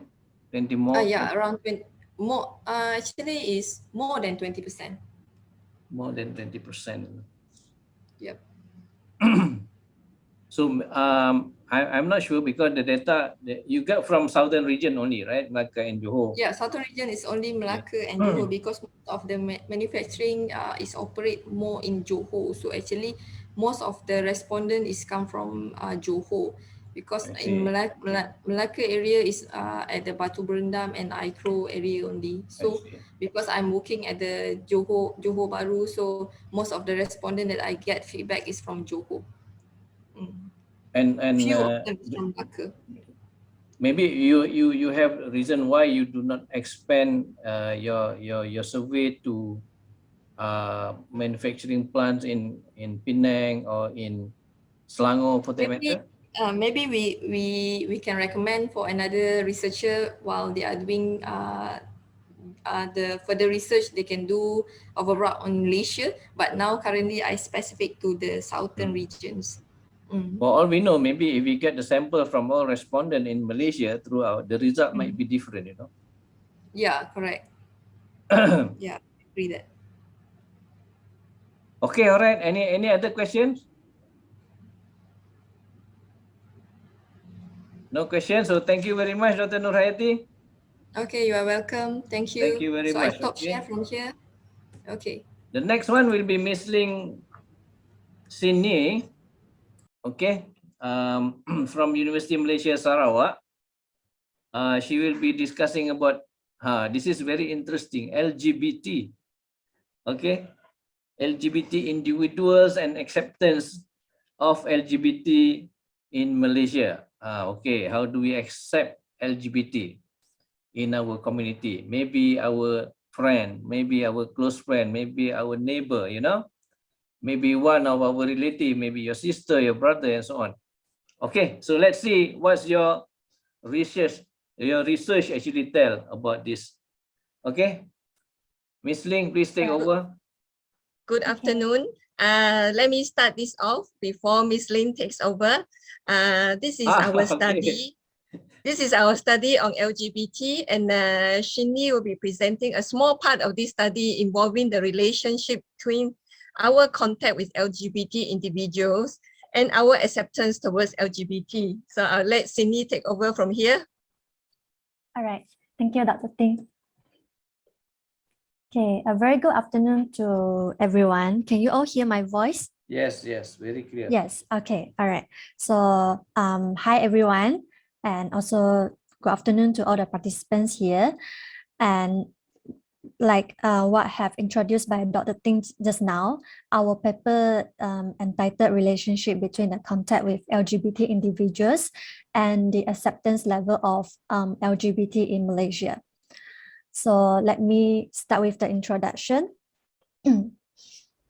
In most societies or in most of the countries, we can see that LGBT individuals still constantly face stigmatization and discrimination. And there is one evidence that we can see, especially from the social media, such as, you know, Facebook or Twitter or Instagram, where we can see that a lot of social media users actually use these platforms to attack LGBT individuals using the hate speech or the violent comments, which have actually caused a serious impact on these LGBT individuals, especially on their mental health, causing them to suffer from anxiety, stress, or even depression. And in Malaysia, although the number of LGBT people start to increase, as we can notice from year to year, many LGBT individuals still choose to help hide their identities because our society is more heteronormative, meaning that most of our people still only see heterosexuals as normal, but see LGBT as abnormal. However, we also noticed that the increasing number of LGBT actually leads to greater contact between the heterosexuals and LGBT in our daily life. But until now, little is known about the level of intergroup contact with LGBT individuals among the Malaysians and whether or not such contact can affect Malaysians' acceptance level towards the LGBT. Therefore, for the purpose of this study, we want to examine the relationship between the contact with LGBT individuals and also to know the acceptance of LGBT in Malaysia. So in this study, we have three main objectives. The first one is to examine the level of intergroup contact with LGBT. The second one is to find out the degree of acceptance towards the LGBT. And the third one is to investigate the relationship between these two variables. Okay, so there were actually many past studies, if you have noticed or you have read before online, that have been investigating on factors affecting the LGBT acceptance. But here I have listed that religion is one of the most common factors influencing the LGBT acceptance. For instance, Noraini and her team in 2020, they have studied on the students from UTM, and they have found that most students in UTM did not really show high acceptance towards the LGBT individuals, and they think that it was because of the weak religious practice that caused them to have the tendency to becoming LGBT as well. So another important factor in determining LGBT acceptance is the intergroup contact, which is the main focus in this study. And in last year, Earl et al. Have conducted a study across 77 countries to assess the role of contact in predicting the people's supports towards LGBT rights. And they have found that actually the personal contact with especially gay or lesbian can lead to greater support for the gay lesbian rights. And similar evidence can be also found from the Hoffman and Hodgson 2018, such that the greater contact with LGBT can lead to greater support towards the LGBT rights and also decrease the prejudice level towards them. And besides the physical contact, Cranwicker et al. Also wanted to assess the use of the contact intervention specifically among the psychology students. And the findings actually show that there are some positive effects in decreasing the anti-LGBT feelings among the students as well. For the method, we acquired the quantitative method where the questionnaire, I have distributed the questionnaire nationwide using the Google Forms, and the link is shared through my contacts on Facebook, Instagram, and also WhatsApp. And the online questionnaire comprised of 3 sections. The first one is to collect the demographic information, including the age, the ethnic groups, the educational background, the religions, the sexual orientation, and gender identity. The second section is contain total 11 items to measure the intergroup contact of the respondents with the LGBT individuals. And the last section contains 10 items to measure the degree of acceptance towards LGBT. So in total, there are 413 Malaysians above 18 years old involved in this study. And of course, all of them are coming from different religion groups, ethnicity, and also educational backgrounds. I will now go through the demographic information of all the 413 respondents. So we can see here from the first table, the age group, we can see that the majority of them are coming from the age group of 21 to 30. And second, the ethnic groups, up to 71.7% of them are Chinese, and most of them are degree holders as well. And since that we have most of the respondents from the Chinese ethnic groups, so it's expected for the 2 main religions group here are the Christianity and Buddhism. And for the sexual orientation, up to 88.1% of them are heterosexuals and 68% of them are females. I will now report the results of this study. Okay, from the first objective that I've mentioned just now, we wanted to examine the level of intergroup contact with the LGBT individuals. So I have categorized the level of intergroup contact into 2 parts. The first one is on the personal and direct contact, which the respondents are showing the higher level of contact. For instance, most of the respondents actually agreed that they could understand the challenges for being LGBT, although most of them are heterosexuals. And it's most probably because they have read LGBT related materials before, and they do have LGBT friends and LGBT couples around them. And the respondents also possess a higher level of contact with LGBT individuals by agreeing that they would actually advise their family members to show respect towards LGBT people. And the second part is on the public contact level, where the respondents are showing lower level of contact, such that not many of them have spoken out for LGBT when they see that LGBT are being mistreated, or they did not attended talks on LGBT before, or they most of them did not sign petitions to ensure that the government have protect the LGBT rights in our country.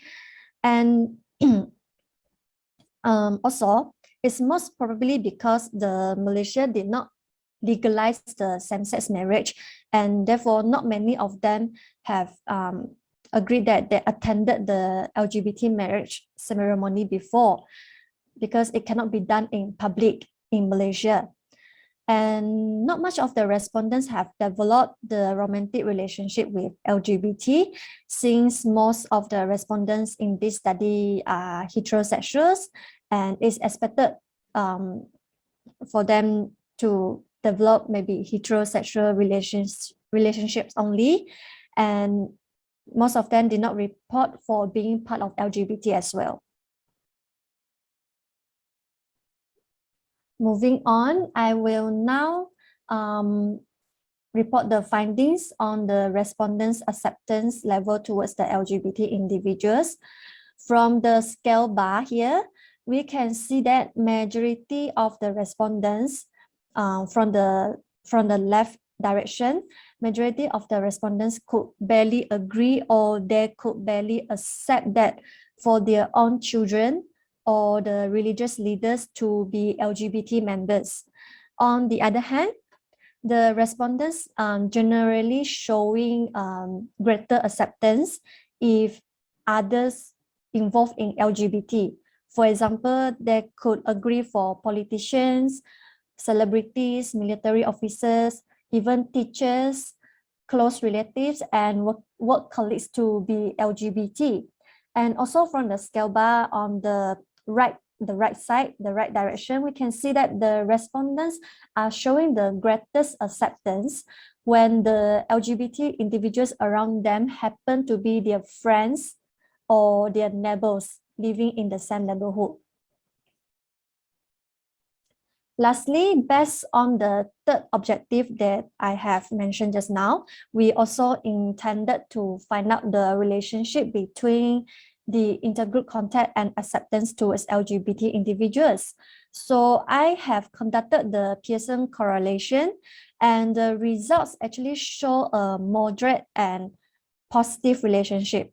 In other words, we can also understand as the level of intergroup contact with LGBT increases, the degree of acceptance towards LGBT increases as well. To conclude, the findings in this study have again proved the Alport's intergroup contact hypothesis, as there's a significant positive relationship between the intergroup contact and acceptance towards LGBT individuals.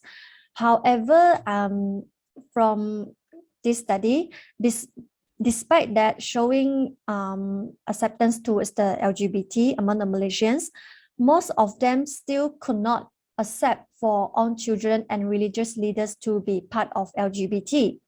As for the contact level, Malaysians only have moderate contact with LGBT individuals, but there is also an uncertainty here because quite a number of them have LGBT friends, or they do know LGBT couples around them.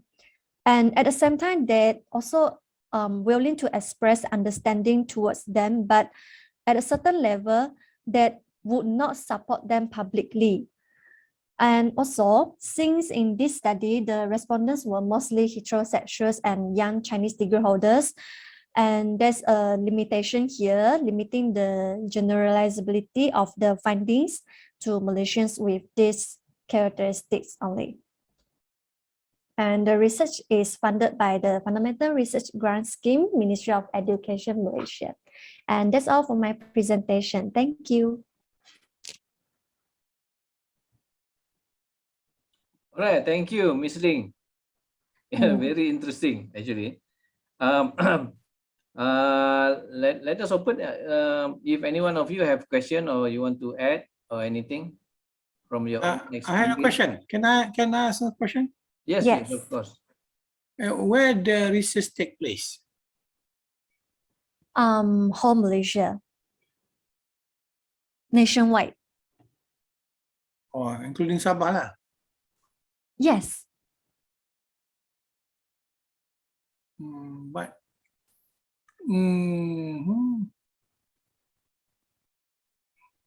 But I think there's your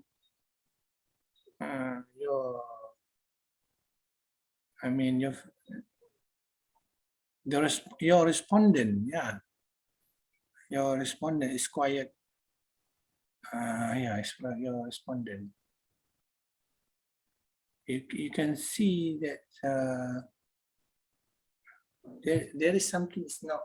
I don't say that it's not right, but it seems that your respondent, you didn't mention that where it take place. I mean, your respondent is like Chinese 70. For example, Chinese 70%, Malay is 18%, Sarawak engineers, and then it seems that how you explain the ethnicity in the term of the Malaysian inter-Malaysian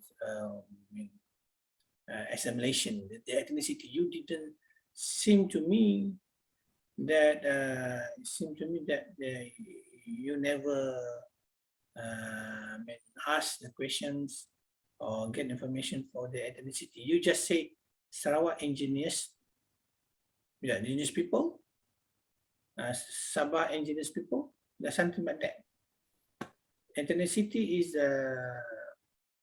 it's important for the study, I think. So how you respond for that? Can you listen to me? Can you explain, Dr. Ahmad? If you say that, okay, let me add to the question. Ms. Ling, are you saying that Sarawak indigenous? Okay, there are many group, okay, of orang asli in Sarawak. The like Kelabit. We call it ethnicity. Yeah, like Kelabit, orang Ulu, Iban for that matter, yeah. And few other group actually. Do you Dr. Ahmad, do you mean that we probably need to drill down into this kind of group of people? How many from Kelabit? It means that something is missing. Something is missing. For example, like religion. You know, religions here, Christianity is 42%. Buddhism is 30%. Islam is nothing. In this country, the Muslim is bigger group.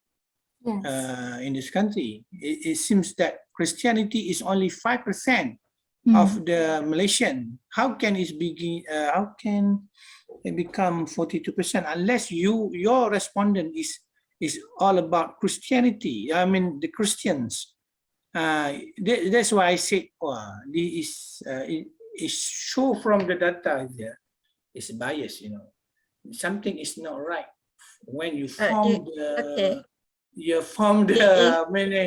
the questionnaire, you know, and the selected people is not appropriate. You need to go, for example, like Pahang, a lot of Muslim, and Kelantan's a lot of Muslim.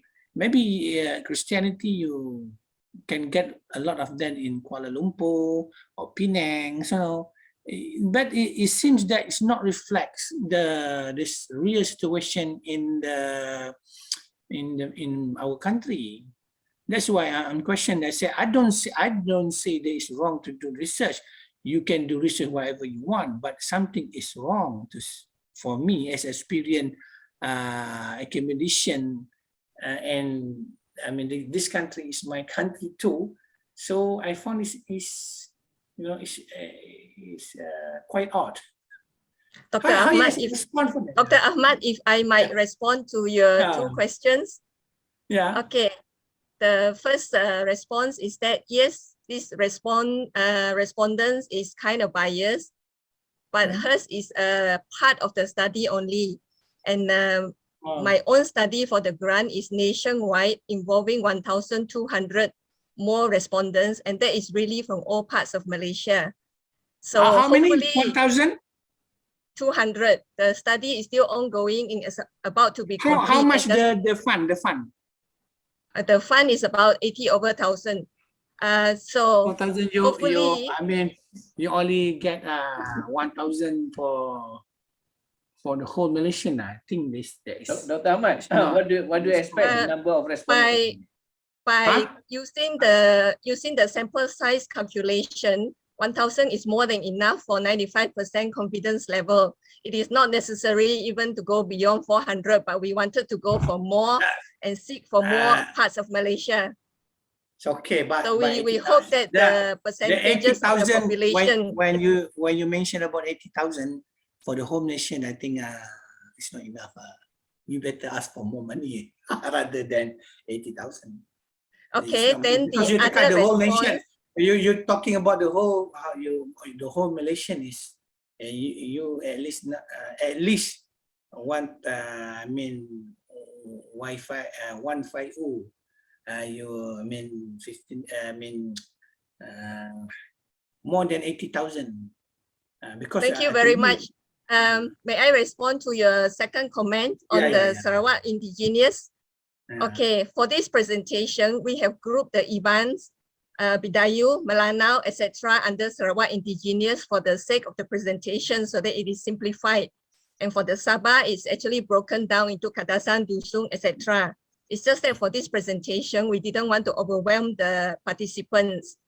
And actually in the survey, we asked people where they were living. It's just that it is not reported here for you. So possibly in our journal paper, we will report the places where they are living so that you know where the people are. Thank you for your comments. Okay, thank you. Okay, that's all. Okay, Thank you. Any other feedback or any other comment? This not I can question. This not really study. Sorry? This is not really study. This is not religious study. I know it's not a religious study. No. No. Why is it you're thinking religious study, Dr. Ahmad? This research is about LGBT and the acceptance by the people. I don't know. Maybe one day LGBT will be accepted in this country. That's why I'm saying. I'm saying that's not religious study. You know. That probably warrant another research probably.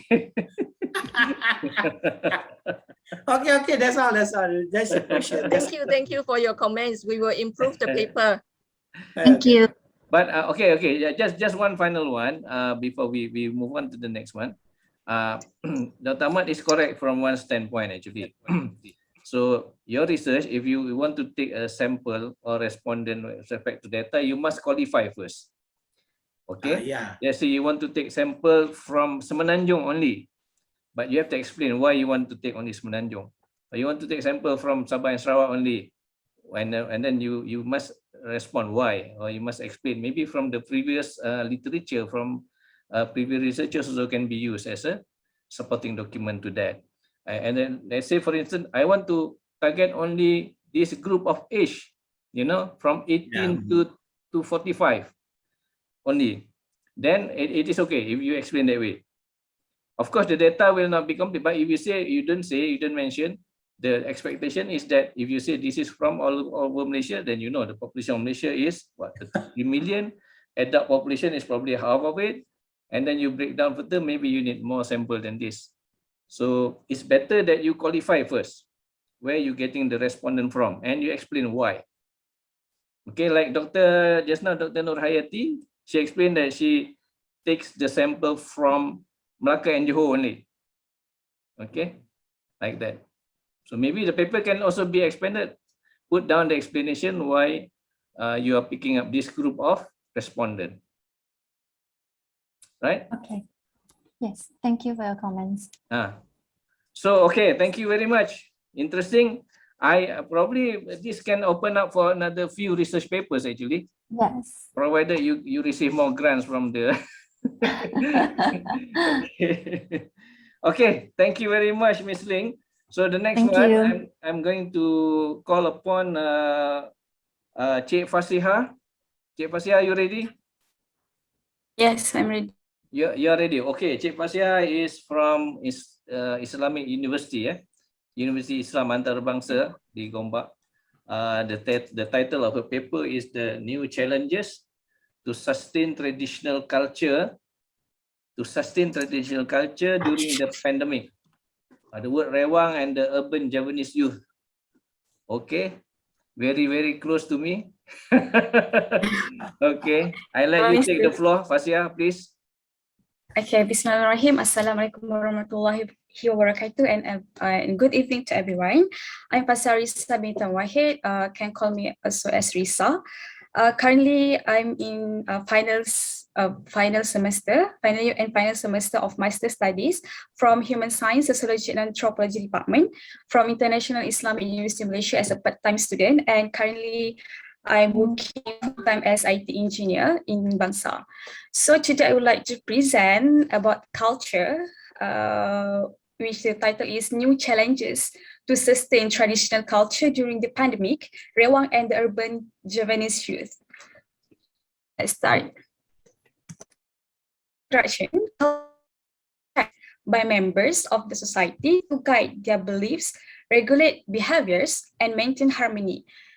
It is also the complex what includes knowledge, arts, belief, law, moral, custom, and any capabilities and habits acquired by man as a member of society.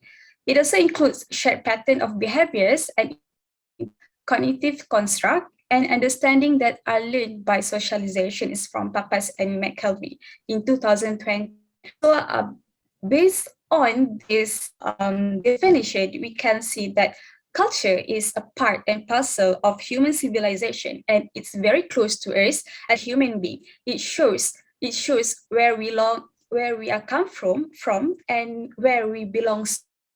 So I believe that all of us have our own culture, even in our family, in our small institution, as the first social agent. We also have our own culture. So when we talk about in a broad issue of culture, there are few things to talk and to discuss. So today I would like to discuss about Javanese culture, which one of it is a Rewang. What is Rewang? Okay, Rewang is a traditional cooperation system that has been practiced by Javanese people. It becomes a tradition and culture, and the purpose of it is to ensure all tasks can be done smoothly and economically by Yana and you in 2017. Okay, so objective for this paper is to examine the new challenges facing Rewang based on the narrative was Javanese youth. So our focus is on Javanese youth itself. And then the next is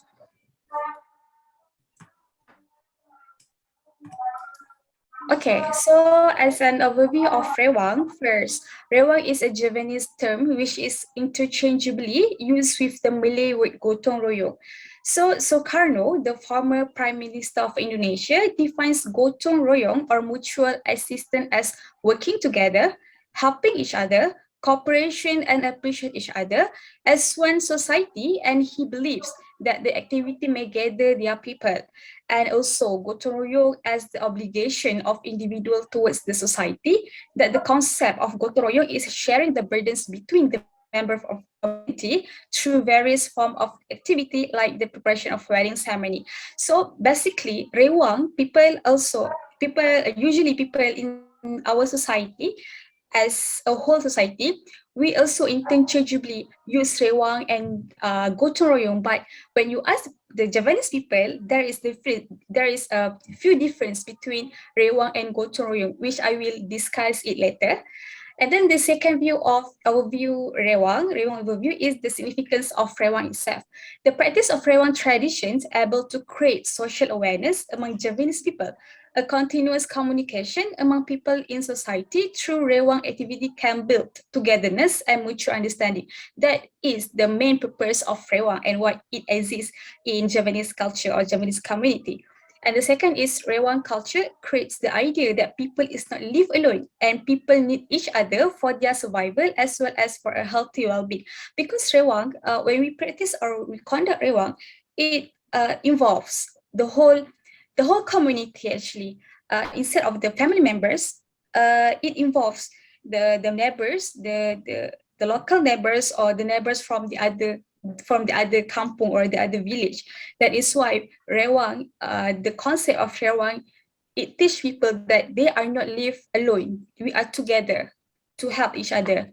And then the third overview is the division of tasks. So similar with the division of tasks in gotong royong, men usually will be assigned with the difficult and heavy tasks, while women will be assigned with lighter tasks like preparing breakfast and lunch during the event for the members. And then this is for Zain in 2020.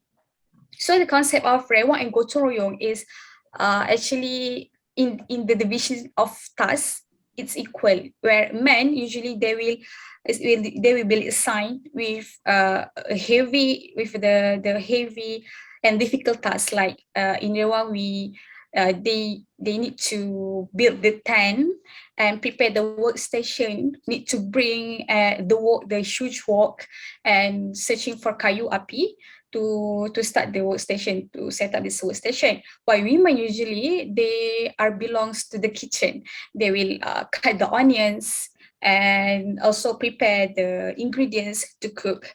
And this one is and plan the event from the start until the end to ensure the event goes smooth. So you can see the division of tasks during gotong royong and also the rewang. But specifically it's in rewang because rewang itself, it brings a significant culture for the Javanese people. Okay, now I will discuss the differences of rewang and gotong royong. Okay, like I told you just now, when we ask the society at whole, they will say that rewang and gotong royong is a same thing. Yeah, the definition is the same thing. The definition is similar. We work together, we help each other. But when you ask Javanese people, they have a significant meaning of rewang. Okay, for example, for the first point is rewang describe the preparation for selected events only, like weddings, childbirth, like circumcision, and tahlilan, or in Javanese we call tahlilan, where it's not an event, but it's a ceremony for the death family members. So we call it tahlilan. Yeah, we have rewang. Okay, and then for gotong royong, contrary to gotong royong, we describe almost all events that involve a group of people, which is gotong royong is usually used for when you ask the Javanese people, they will say that gotong royong is only for cleaning the bushes, to cut the trees, just to clean the area. That is gotong royong for them. But when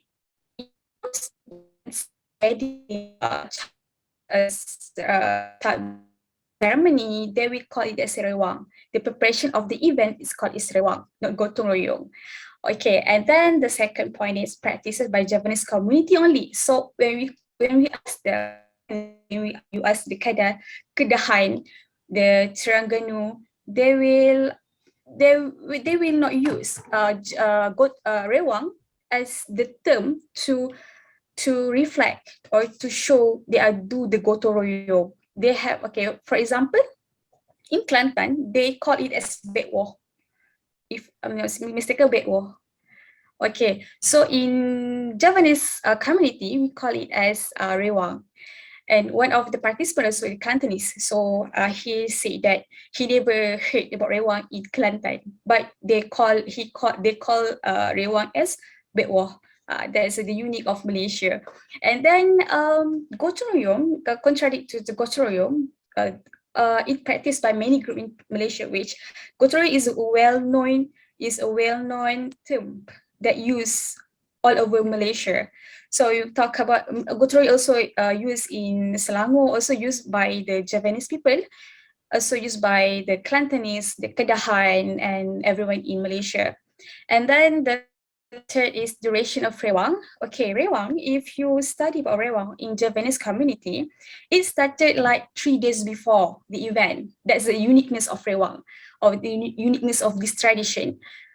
Where people, before rewang, the host, they will start invite family members and neighbors, and takes few days until everything done.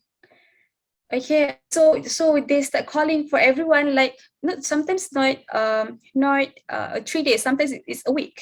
So the family members, the neighbors will take note or will acknowledge the event. Okay, this person will do a ceremony, so they will prepare for that. And then, but for gotong royong, usually it take 1 day only, from the morning till the evening. That's all. But for rewang, we sometimes 3 days and 3 nights. So it's the difference between rewang and gotong royong. And then in rewang, we have the head of rewang, or kepala rewang, that in Javanese we call it as a kepala rewang. Kepala by kepala is a Javanese term, kepala rewang. And okay, so the kepala rewang, he or she will conduct the rewang event. So he or she will determine who will build the tent, who will set up the workstation, who will buy everything. So the kepala rewang is the significant person to manage everything. But usually kepala rewang is not from the family host, the family members of the host. Usually in one village, they will have one person, the significant person, that will be assigned as kepala rewang. So every event that happen in the village, the kepala rewang will take place. He or she will do meeting. He and she will gather people to manage the event. So the host, they will not feel a worry or headache to manage to conduct the ceremony, because there is a kepala rewang during for the event. So that is a uniqueness or the beauty of this tradition. And then the rewang, or usually before the rewang, the neighbors and family members will give rice, onion, cooking oil, and other cooking raw materials to the host. They also borrow the utensils from the neighbors. Okay, for the gift of the raw materials to for the event, the purpose is to give to less the burden of the host in terms of the financial and economic during the event. So at least for them, when they give the rice, onion, cooking oil, at least it will cut the cost for the host for the event. So it helps much for the host during the event happen or before. And then also, not only the raw materials, the host also sometimes they borrow the utensils from the neighbors, like the huge wok, like the plate, the bowl, and everything. So they are working together as a team in that village, and sometimes they borrow from the other village, because back to the definition of rewang, it's togetherness in the society. Okay, and then also the uniqueness about rewang. Okay, the compulsory menu of rewang, we have the specific menu where for when we see that menu, we know it's come from a Javanese community. So like the must to have menu is the sambal goreng. If you go to Tanjung Karang, if you go to Johor, it's populated by a majority of Javanese people. They have sambal goreng. It's very delicious. Also wajik. Wajik, if you know, wajik is one of the most popular and must to have menu during rewang. They will cook it by themselves. They will cook together, and then the tempe goreng with the sambal kicap. So the tempe goreng, the tempe goreng is they will dip in the sambal kicap, and they make by themselves the sambal kicap. So to prepare the sambal kicap also, it has their own style. Okay, then the soup ceker that we add with tauge, sawi, and tauhu. Soup ceker is the term of Japanese. It's Japanese term. Ceker is kaki ayam. If you know, it's kaki ayam. So ceker is Japanese term. Soup kaki ayam actually that will add with tauge, sawi, and tauhu.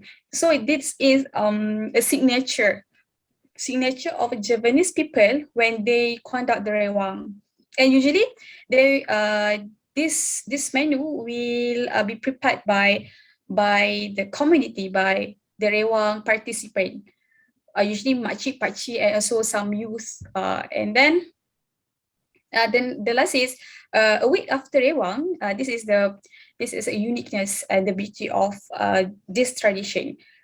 A week after rewang, the host will give bubur kacang hijau, if you know what is bubur kacang hijau, and bubur sumsum. Bubur sumsum is my favorite, bubur sumsum, and giving back the borrowed utensils. So during, as I said before, at the fifth point, the host borrow the utensils from their neighbors, right? So after a week, when they are giving back the utensils, they will give together bubur kacang hijau and bubur sumsum. So we can see and we can say that Javanese community, or Javanese people are very generous. Okay, they also always welcome the tamu, the guests, and also very generous. If you live with them, you will not starving. Okay, then the next is, okay, for this research paper, for theoretical framework, I use Cultural Evolution by Charles Darwin from 19th century. So cultural evolution is an evolutionary theory of social change. It's also known as a social cultural evolution. It follows the definition of culture as information capable of affecting individuals' behavior that they acquire from other members of their species through teaching, imitation, and other forms of social transmission. So during conducting this research, I can see that culture of Javanese has been go through the evolution, where before this we using brewang is most practical thing to be practiced, most popular practice in Javanese community. But today, Javanese community, especially the Javanese youth, they prefer to use or to choose the catering. So we can say that because of the environmental change, where during the COVID-19, especially during the COVID-19 and the environmental change, we cannot conduct anymore the rewang because of the SOP and the restrictions that given by our government. So we cannot gather in a large group of people, where rewang, the definition of rewang, the definition of rewang is we involve a group, a big group of people. So because of the environmental change, the culture has faced the evolution. So no more rewang. It's almost no more rewang in Javanese community nowadays. And then the innovations, because of the innovations, so the culture has evolved. And then from the rewang to the catering, they prefer to use catering because it's easier. And the migrations because of this use, we focus on Javanese youth, they migrate to the city, so they have no time, they have no space to practicing rewang in the city, in the urban areas, because of the condition itself. Because rewang needs a huge area or space to conduct, because yeah, like I because everything is do from the scratch, from buying the raw materials, they cut the onions, they cook together, so it needs a huge space to practicing or to do rewang. And then also the rewang itself, and also COVID-19, like I just told before that. So we can see because of because of these 5 characters, it makes that rewang is no longer or almost demolished to be practiced, especially among Javanese youth. It happens. So cultural evolution happens or impact the rewang itself, the status of rewang in Javanese community. Okay, so the next is, okay, during conduct this research, this paper, okay, my research design is a qualitative research and experience based on experiences and stories of the participants during the data collection.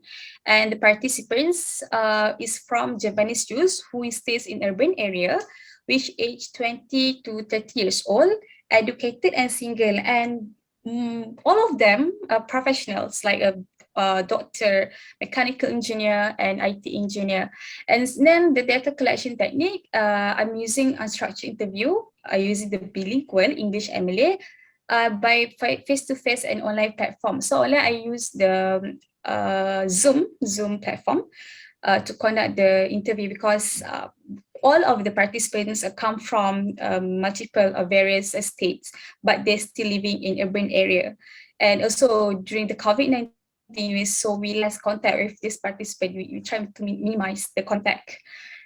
And then, okay, for the findings, COVID-19 itself, physical distancing prevented people to organize huge gatherings. Back to the definition again about the rewang, it involves a huge of people in a group to do rewang, so a huge of space. And then for example, one of the participants say that it is inconvenient to organize rewang in the city or urban areas, since it requires a big space for workstation, and most of the houses in the city is high-rise buildings like condo and apartment. Need to consider the neighborhood too. In addition, COVID-19 has prevented us from organizing huge gatherings because of the SOP and social distancing. And then the second one is modern lifestyles. So youth find catering is easier and convenient. So one of the participants, which is a doctor, he said that I'm too busy to participate in any social events like rewang. If we have alternative like catering that make our life easier, then why don't we go for catering? Choose thing that makes our life easier. So time has changed. We are not. We are in modern. In modern society. We live in our modern society, so we choose something that makes it easier. So if rewang is quite troublesome to do, so people tend, especially the youth Japanese people, they tend to choose something that easier, less meticulous, less troublesome for them, because they live in a modern society where everything need to in a fast phase of life. They are living in a fast phase of life, so they have no time, no space for something like this. Maybe because of the spirit itself is gone or faded away. I don't know, maybe. So yeah, it's modern lifestyle has changed the figure of rewang itself, or the practice of the rewang itself. So the third finding is laborious work. Okay, so this is of the photo as an example. So rewang involves a huge number of people to do many tasks. Okay, I've mentioned this before. So you can see that from the grocery shopping, starting from the shopping and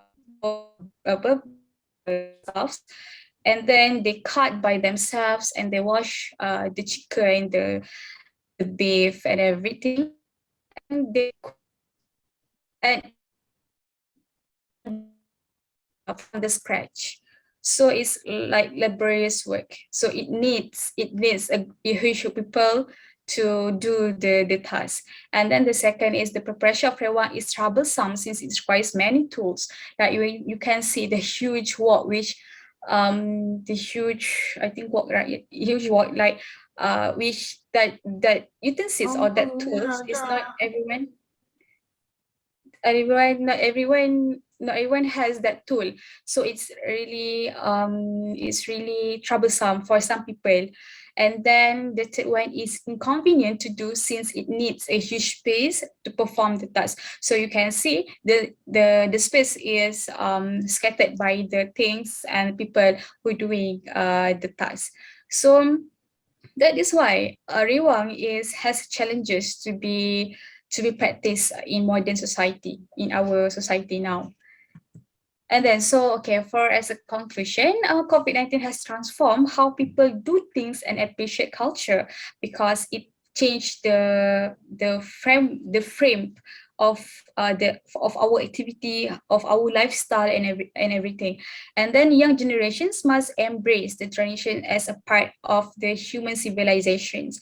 And then Rewang is the best tool for the benefit of the younger generations, and it has come emotional attachments and make us feel that we belong to a way of life. So when you live in, you can see the difference of Javanese Javanese traditions when you live in that society and you live with the other society. Personally, my father is Javanese and my mother is Malay. So when I live or I be in this group of Javanese, I can see the culture, the spirit is different with the Malay culture. So when you sit in that community, then you can see the significance or the beauty of this tradition. And for the limitations, COVID-19 limits the movement. COVID-19 limits the movement of the researcher and participants because of the restriction I said just now. And then the small sample size, very little. Even the literature is very almost none for the Rewang topic itself. And then the study focuses only on urban Jews without mention the Rewang or Javanese tradition. And so my suggestion is I wish we can have the larger sample, which our researchers, especially from sociology and anthropology people, to do more research on these traditions, or at least study about youth tendency about tradition culture, about this tradition. And then Japanese use in rural setting, maybe the researcher can at least use or study about Japanese use in rural setting. We can see what's the difference between rural setting and the use in rural setting and Javanese use in urban area. Maybe we can see the differences or the different idea or the different outcome when we study the other setting. And then the feature of Rewang, the feature of Rewang we can estimate. Maybe during the research we can see, because nowadays Rewang is almost demolished, but I wish that it will be preserved for our future. So maybe we can other researchers can do more on that. Okay, I think that's all. Thank you.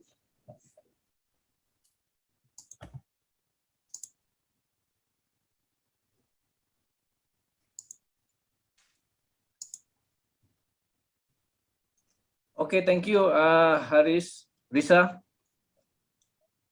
Thank you for your presentation.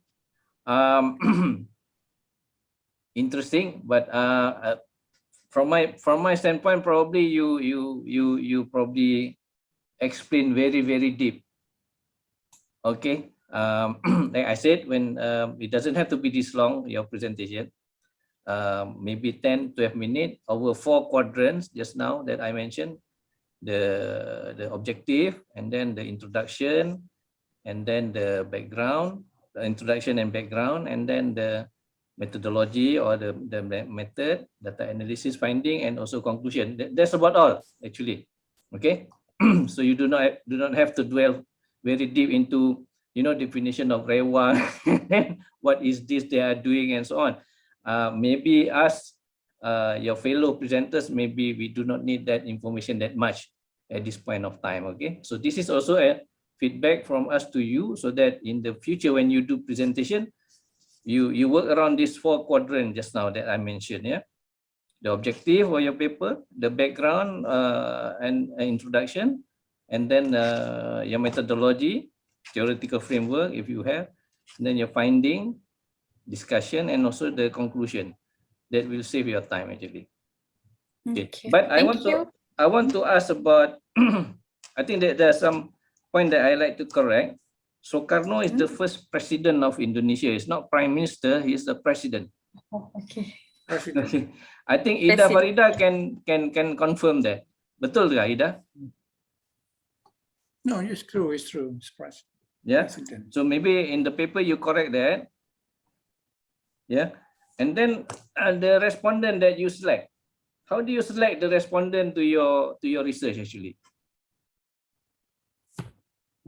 I'm using the snowball technique. Okay. Yeah, I what is your starting point before you snowball? Oh, it must be a youth, 20 to 30 years old.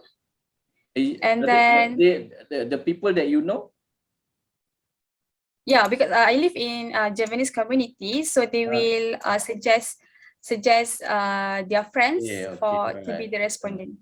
Okay, so maybe in the paper you should explain also how actually you come about actually selecting your respondent. Okay, and coming to the getting the how many respondents do you have actually? Around 8 only. Okay. Yeah, so qualitative research, we're doing qualitative research. Yes. You do qualitative, but when you do your conclusion here, you're saying that has transformed how people do things and appreciate the culture. Is that reflected by your interview with the respondent? Yes. The respondent really appreciate the culture of Rewang? Yes. And then the younger generation must embrace the tradition. Is that what is discussed with the respondent? Yes, they agree with that. They agree with that. Yeah. But you could. And they suggest also. Okay. All right. But in your. Okay, go on. No, what kind of research is this? Ethnography, culture, or? Cultural research. Social science. Not yes. Huh? Yes, social science, human science, sociology and anthropology.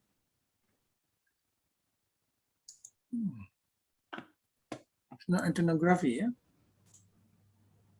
Because when you explain, when you give a deep explanation, it's not deep. About Rewang, it's not deep. Sorry to say that, because I'm beginning to think what kind of research is this. Yeah? Because to Rewang, to me, and that you explained to me is gotong royong. Gotong royong is the same of the country. Maybe there's some differences in terms of the diet and whatever, but it's the same the same thing. Okay. Okay, bye. Dr. Shafini. Any question? Any other feedback? Yeah, I got some question actually. Can you please go to the slide 6, which is under participants methodology? Yeah, regarding of your research, which is that your participant under professional doctor, mechanical engineering and IT engineer. Is it this one is related to the study of Rewang? Because just now under of your conclusion, you got said regarding of the benefit for the younger generation and so on. Oh, okay. Because these professionals, they live in urban areas. So that is why it's related to the profession. We want to show that because the modern lifestyle, that is why they difficult to do the Rewang, because the the career itself. They are no longer live in village in the hometown. They have they do You say migration. only eight participants. Sorry? 8%. You Yeah, said 8%. only 8%. How can you Yeah. explain about this thing? About 23, 8% with this category, participant category. How can you explain how you divide the 8 participants for these particular things? I mean, this particular area. Sorry, again, your question? How can you explain how your 8 participants, I mean, how can you divide 8 participants to these criteria? Yeah, correct. Because at the point of the age range is 20 to 30 years old. And then you relate with a professional, which is doctor, mechanical, and I can see that the implementations that you enhance for this study is for the youngster. And then, correct. You should. My suggestion is you should relate it more to the which is the Rewang, specific to the area that you want, which is under Javanese, and then should be on the area of if you say it's urban, so maybe you can go randomly, not by specific to counter by professionals, which is doctor, mechanical, because of the feedback will be different on the area of your study. That's my suggestion. How can you Thank you. explain? How can you explain? Because your theory is the change, to the urban society. I mean, from the old tradition to the modern tradition. No, the study is about let's see, the challenges to sustain traditional culture, which is a Javanese culture. We focus in Rewang. It's not the changes of it's not the changes of we want to focus on the changes of the culture, but the challenges, why it becomes the challenges to sustain the Rewang tradition. Okay, I think the main point that you have is you want to discuss or you want to research about the challenges of sustaining this tradition. Okay, in the face of COVID-19, in the face of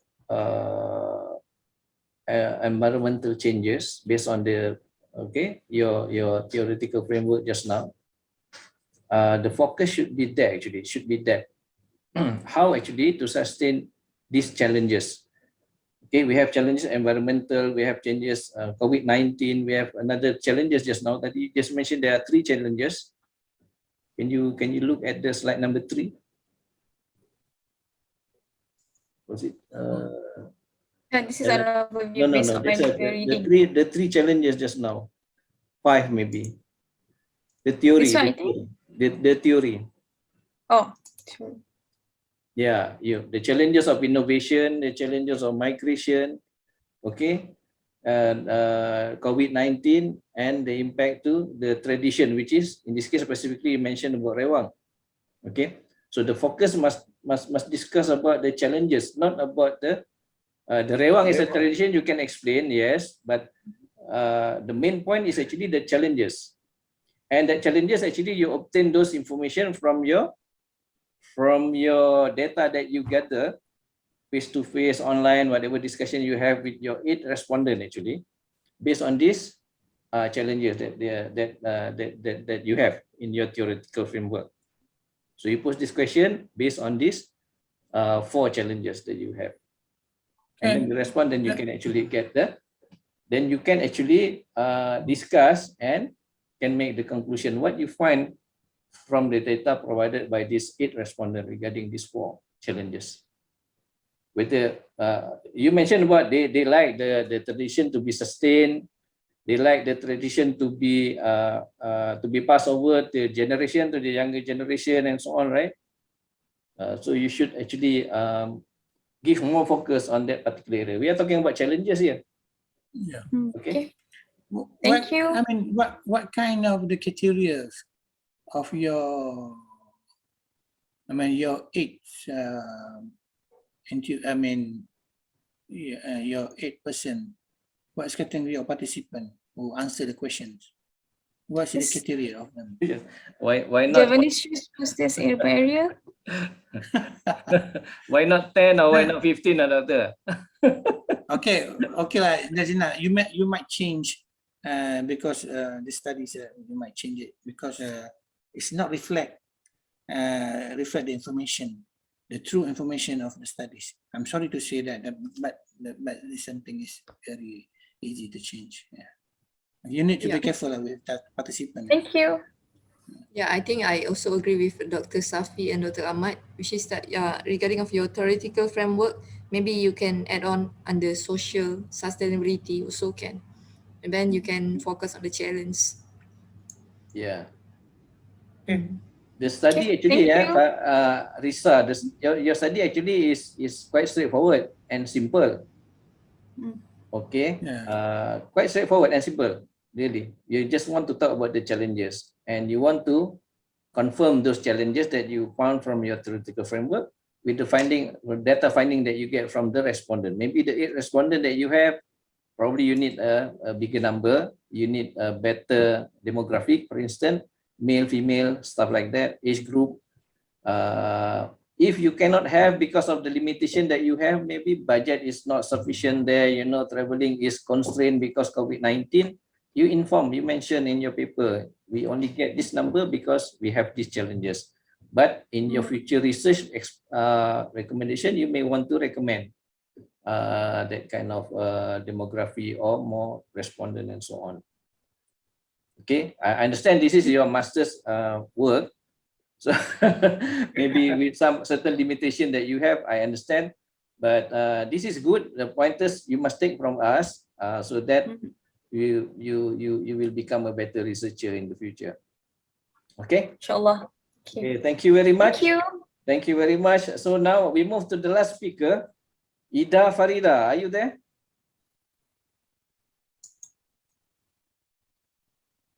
Huh? Ida Farida. Assalamualaikum warahmatullahi wabarakatuh. Waalaikumsalam, Ida Farida. Ida Farida is from Parayangan Catholic University, Bandung, Indonesia. Thank you very much. You will be discussing about this title, analysis of the black site locations on Jalan Pantura, Java Island, Indonesia. Yep. Okay, now I leave the floor to you. Can you please take over? Thank you very much.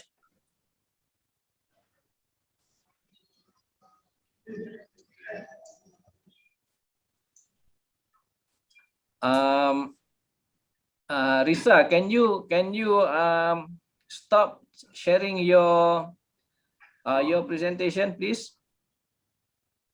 Now okay, now Ida can. Okay. Assalamualaikum warahmatullahi wabarakatuh. Let me introduce myself. My name is Ida Farida and I'm University Parahyangan, Bandung, Indonesia. The subject of my presentation is analysis of the black site location on Pantura Street, Java Island, Indonesia. This paper is joint research with me and Wimpi Santosa and Anastasia Carlos Panji. The introduction, traffic accidents are seriously problem worldwide. In Indonesia, there is a crisis and road safety efforts have not been carried out seriously.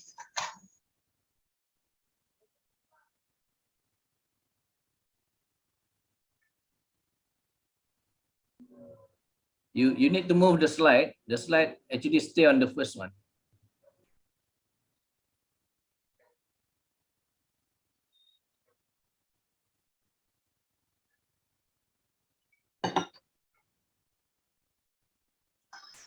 A little back.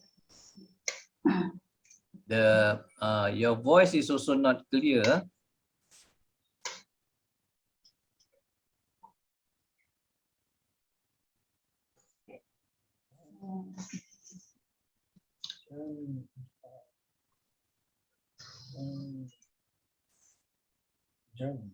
Sorry. Not. I stopped scared. No, Scared. your screen is still.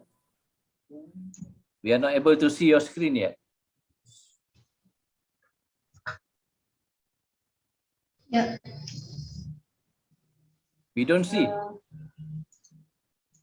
Sorry. Yeah. No. Stop scanning.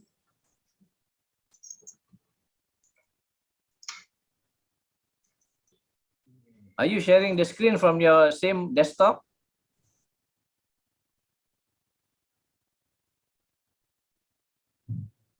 Ouch. I think we have a bad network with Ida in Indonesia. Can you hear me, Ida? I'm sorry, Dr. Sabai, in Indonesia big raining, so internet is not installed. Okay, all right, understand. I'm start again with my presentation. You try again sharing your slide. Yeah, I'm trying this. Yeah, I'm trying again. But we are not able to see. Can see my presentation? Now I can see. Okay. Introduction. Traffic accidents are a serious problem with ride. In Indonesia, there is a crisis and road safety efforts have not been carried out seriously, as can be seen from the number of accidents. The influencing factors are humans, vehicle, road, and environment, condition of infrastructure, speed of increasing density, condition of vehicle and facility.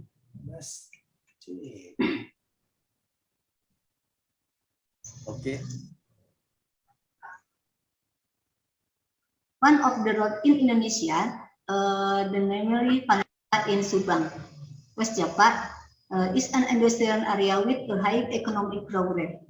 Road there is Asam Pamanukan road section where accidents often occur due to the high traffic volume.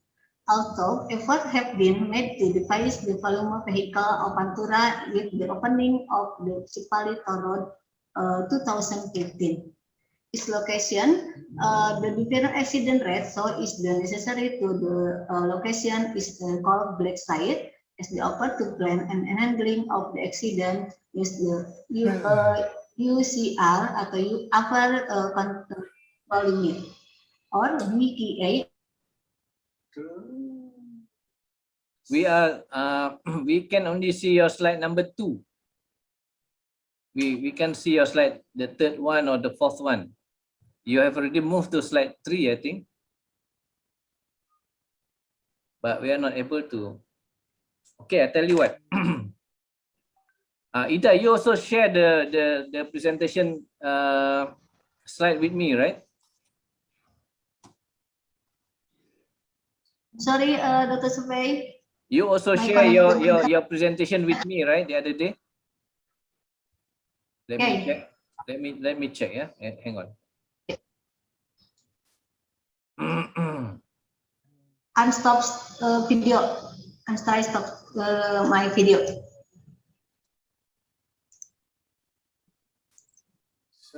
Okay. Assalamualaikum warahmatullahi wabarakatuh.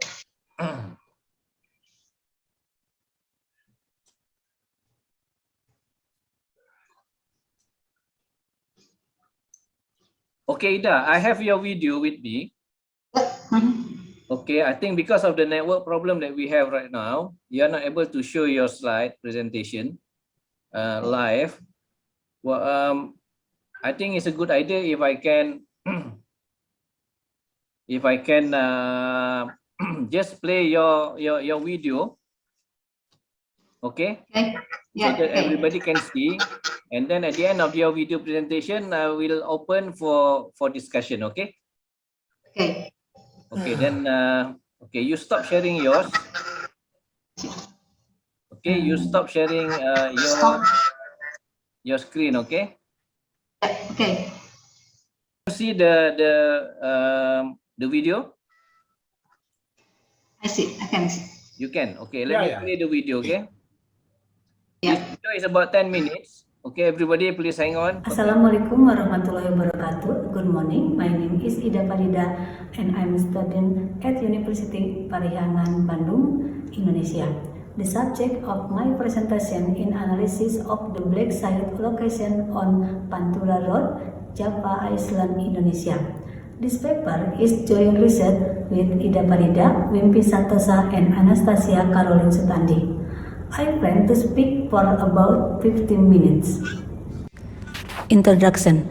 Traffic accidents are a serious problem worldwide.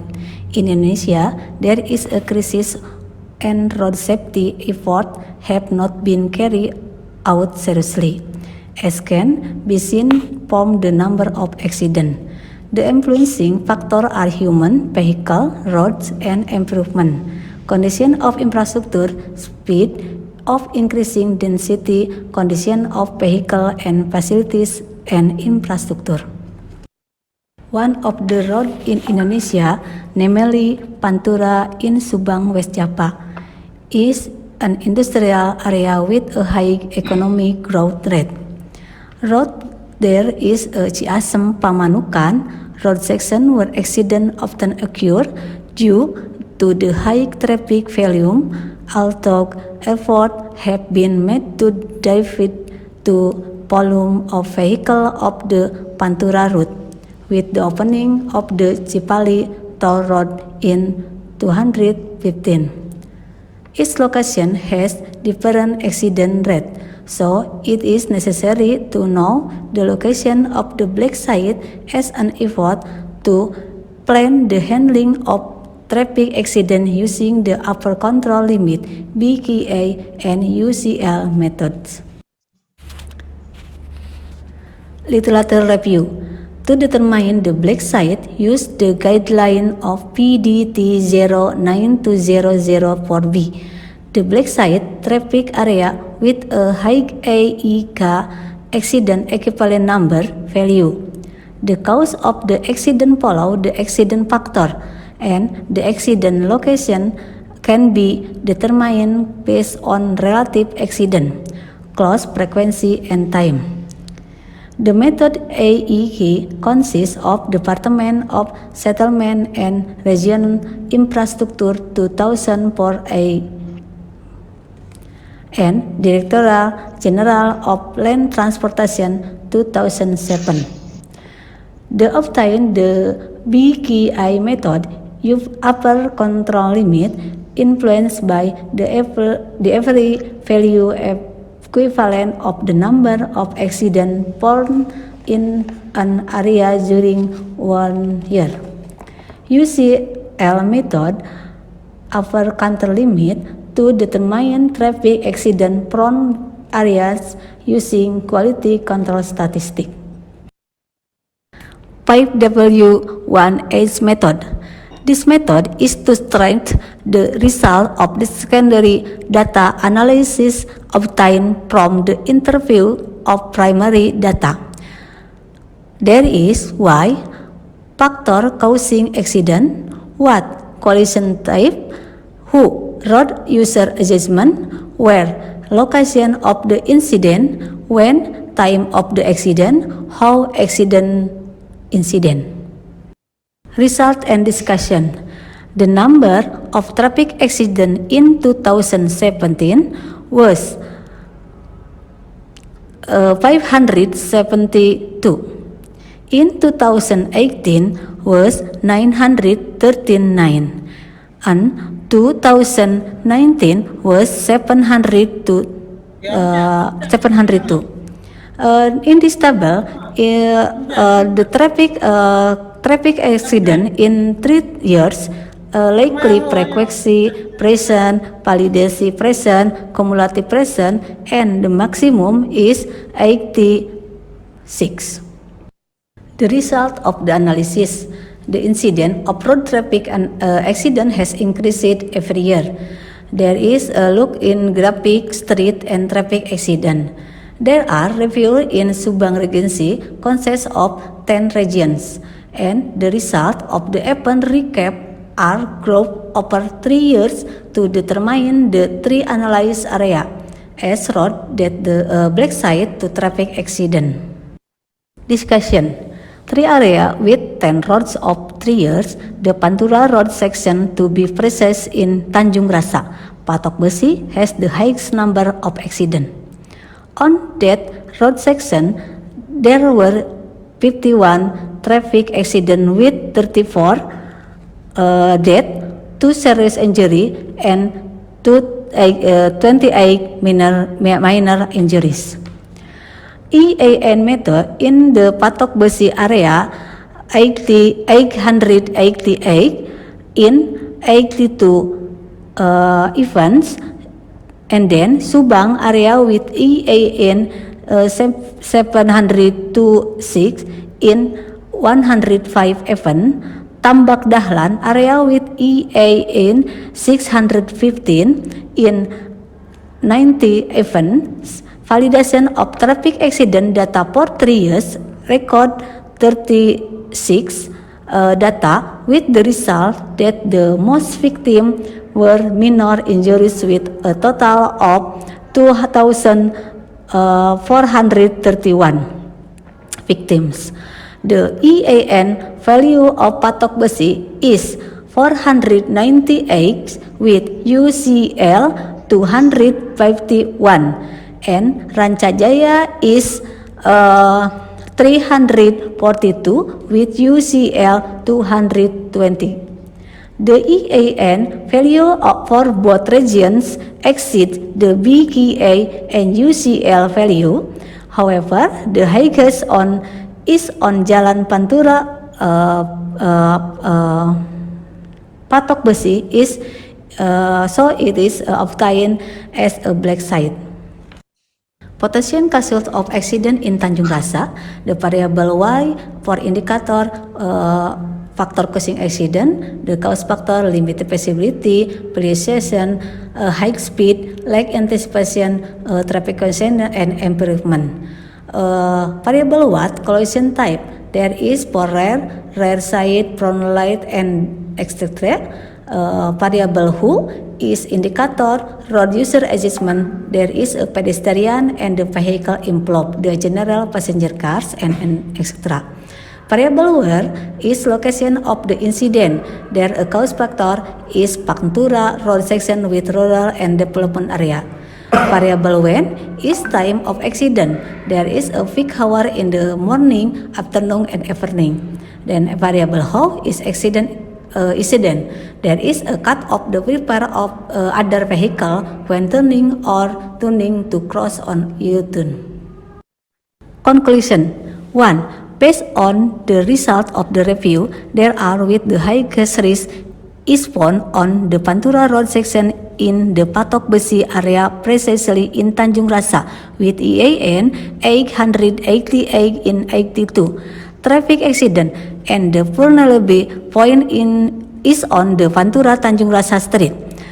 The BKA value of 498 bigger to 150 for 194, and the UCL value is 498 bigger the 121.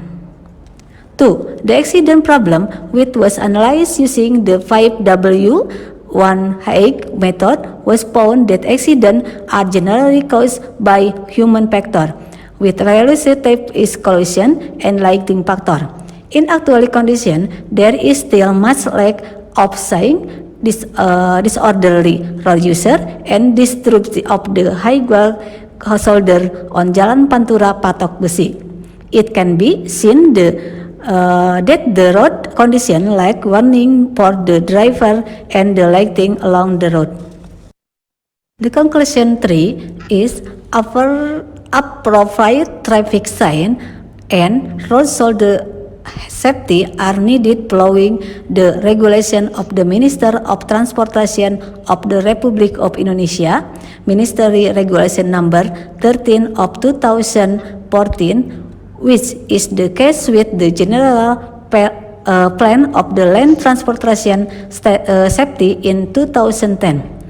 Effort to minimize accident by taking preventive measure that from the installation of traffic sign at every street corner, road markings, and the installation of street lighting. Thank you. If you have something to ask, I would sure be glad to answer my question. Waalaikumsalam warahmatullahi wabarakatuh. All right, thank you, Ida. Thank you for your presentation.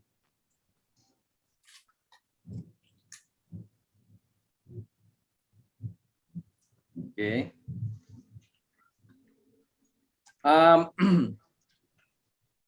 Anyone has any question? Yes, Dr. Nurhaiti here. Yes, go on. Which is that just now your title is black site location. I just want to double confirm. Which is black site location meaning the area of the tragedy, which is the accident area. Yes, the black site, accident is the location of the frequency traffic accident.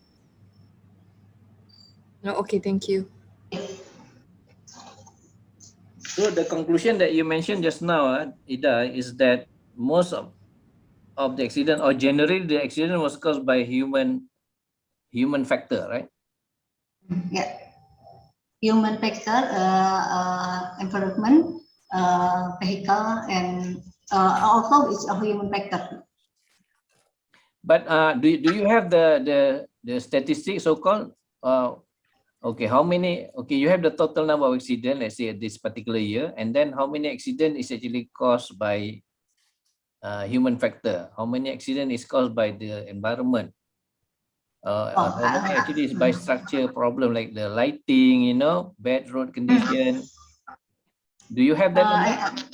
I have that the data of the factor influencing the traffic accident, but the area, the region, and or the street, that is different for the presentation of the factor the traffic accident. Indonesian have a presentation of the four factor incident. Yes, yes.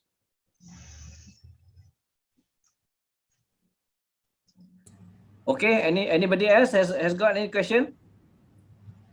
Yeah, Ida Farida, can you say highlight which is your variable factor regarding of the accident, because just now in the video I didn't see the variable factor. The variable factor that will be in case for the accident, which is that just now you say human error and others. The variable factor in accident, that is a street, road factor, human factor, a vehicle factor, and environment factor. There's a fourth factor to increase to the traffic accident. But in this paper, it's not looking for a factor, but this is looking for a high accident in 3 years in Pantura Java. Okay.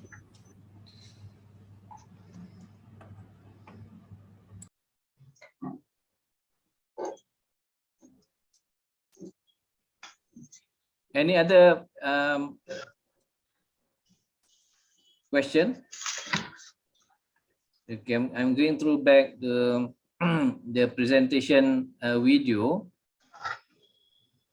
This is your literature review, and this is the 5W and 1H type of question: who, what, when, where, who, and why, and how. So the data that you collect is secondary data, right? Yeah, secondary data. Secondary data for 2017, 2018, and 2019, right? 3 years. And this data, where do you get this data from?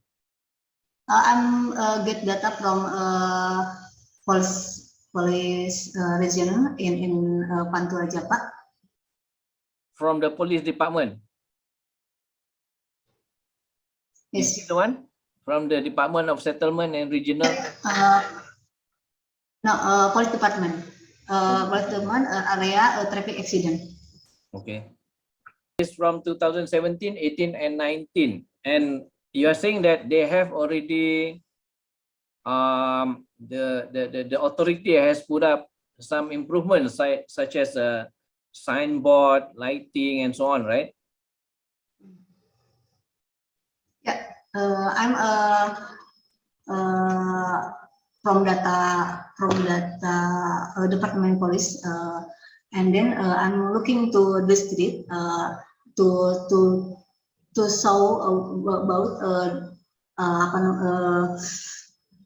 facility of the road in the Pantura Japa, and I collect in the 5 H and Y 5 W and Y heights. This analysis, did you are you planning to share this research with the respective department or the authority to help them to find out what is the problem, what are the problems, and ways how to reduce the number of accidents in the black area especially? Yeah, this is to find the location of frequency traffic accident, and we recommendation what we should you to be installation the meaning of traffic sign and apparent line and express. Do you plan to do a further analysis on this finding? Maybe you use you have the data from 2017 to 2019, and then you may want to get another data from 2020, 21, and 22 maybe. As a comparison, that is longitudinal study. Comparison. Yeah. Do you plan to do that? Yeah, yes. I'm planning to do it. 21 and 22, 23. I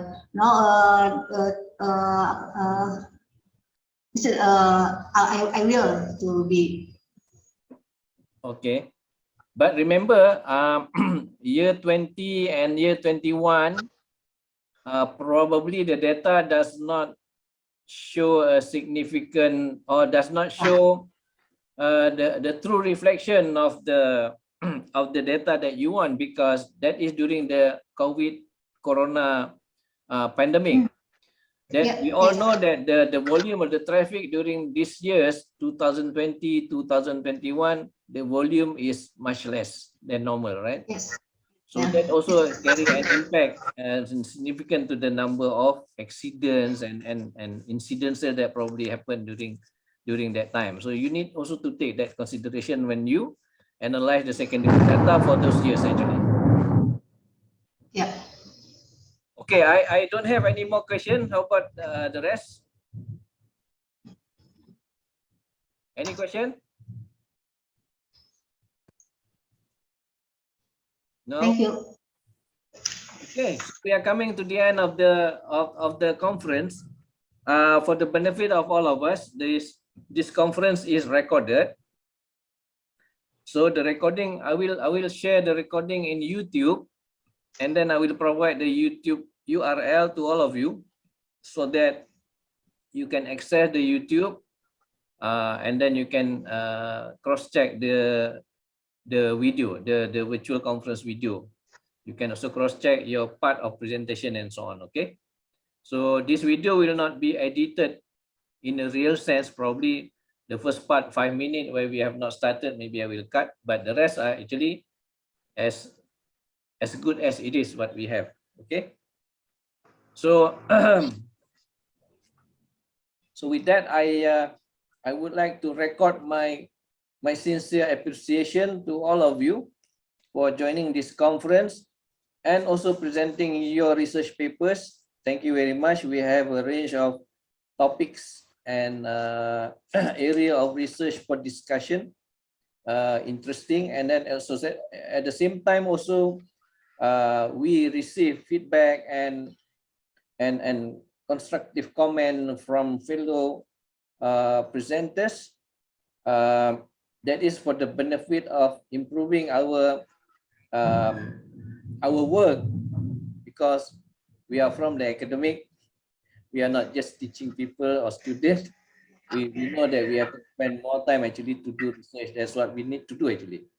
We're supposed to do research so that at least some of it will be able to be benefited by the community, or best maybe some of the findings from your research, from our research, can be commercialized, can be commercialized, can be produced to become like a service or product, so that it can benefit the community.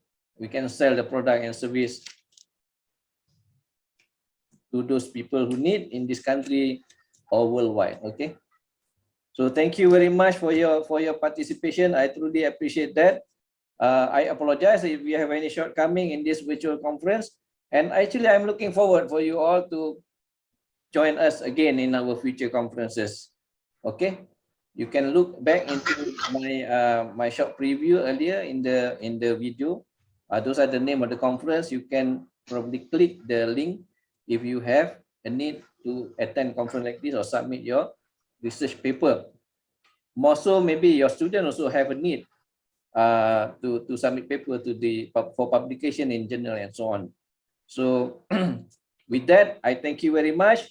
I wish you all the best in all your future undertaking. Thank you very much. Assalamualaikum warahmatullahi wabarakatuh.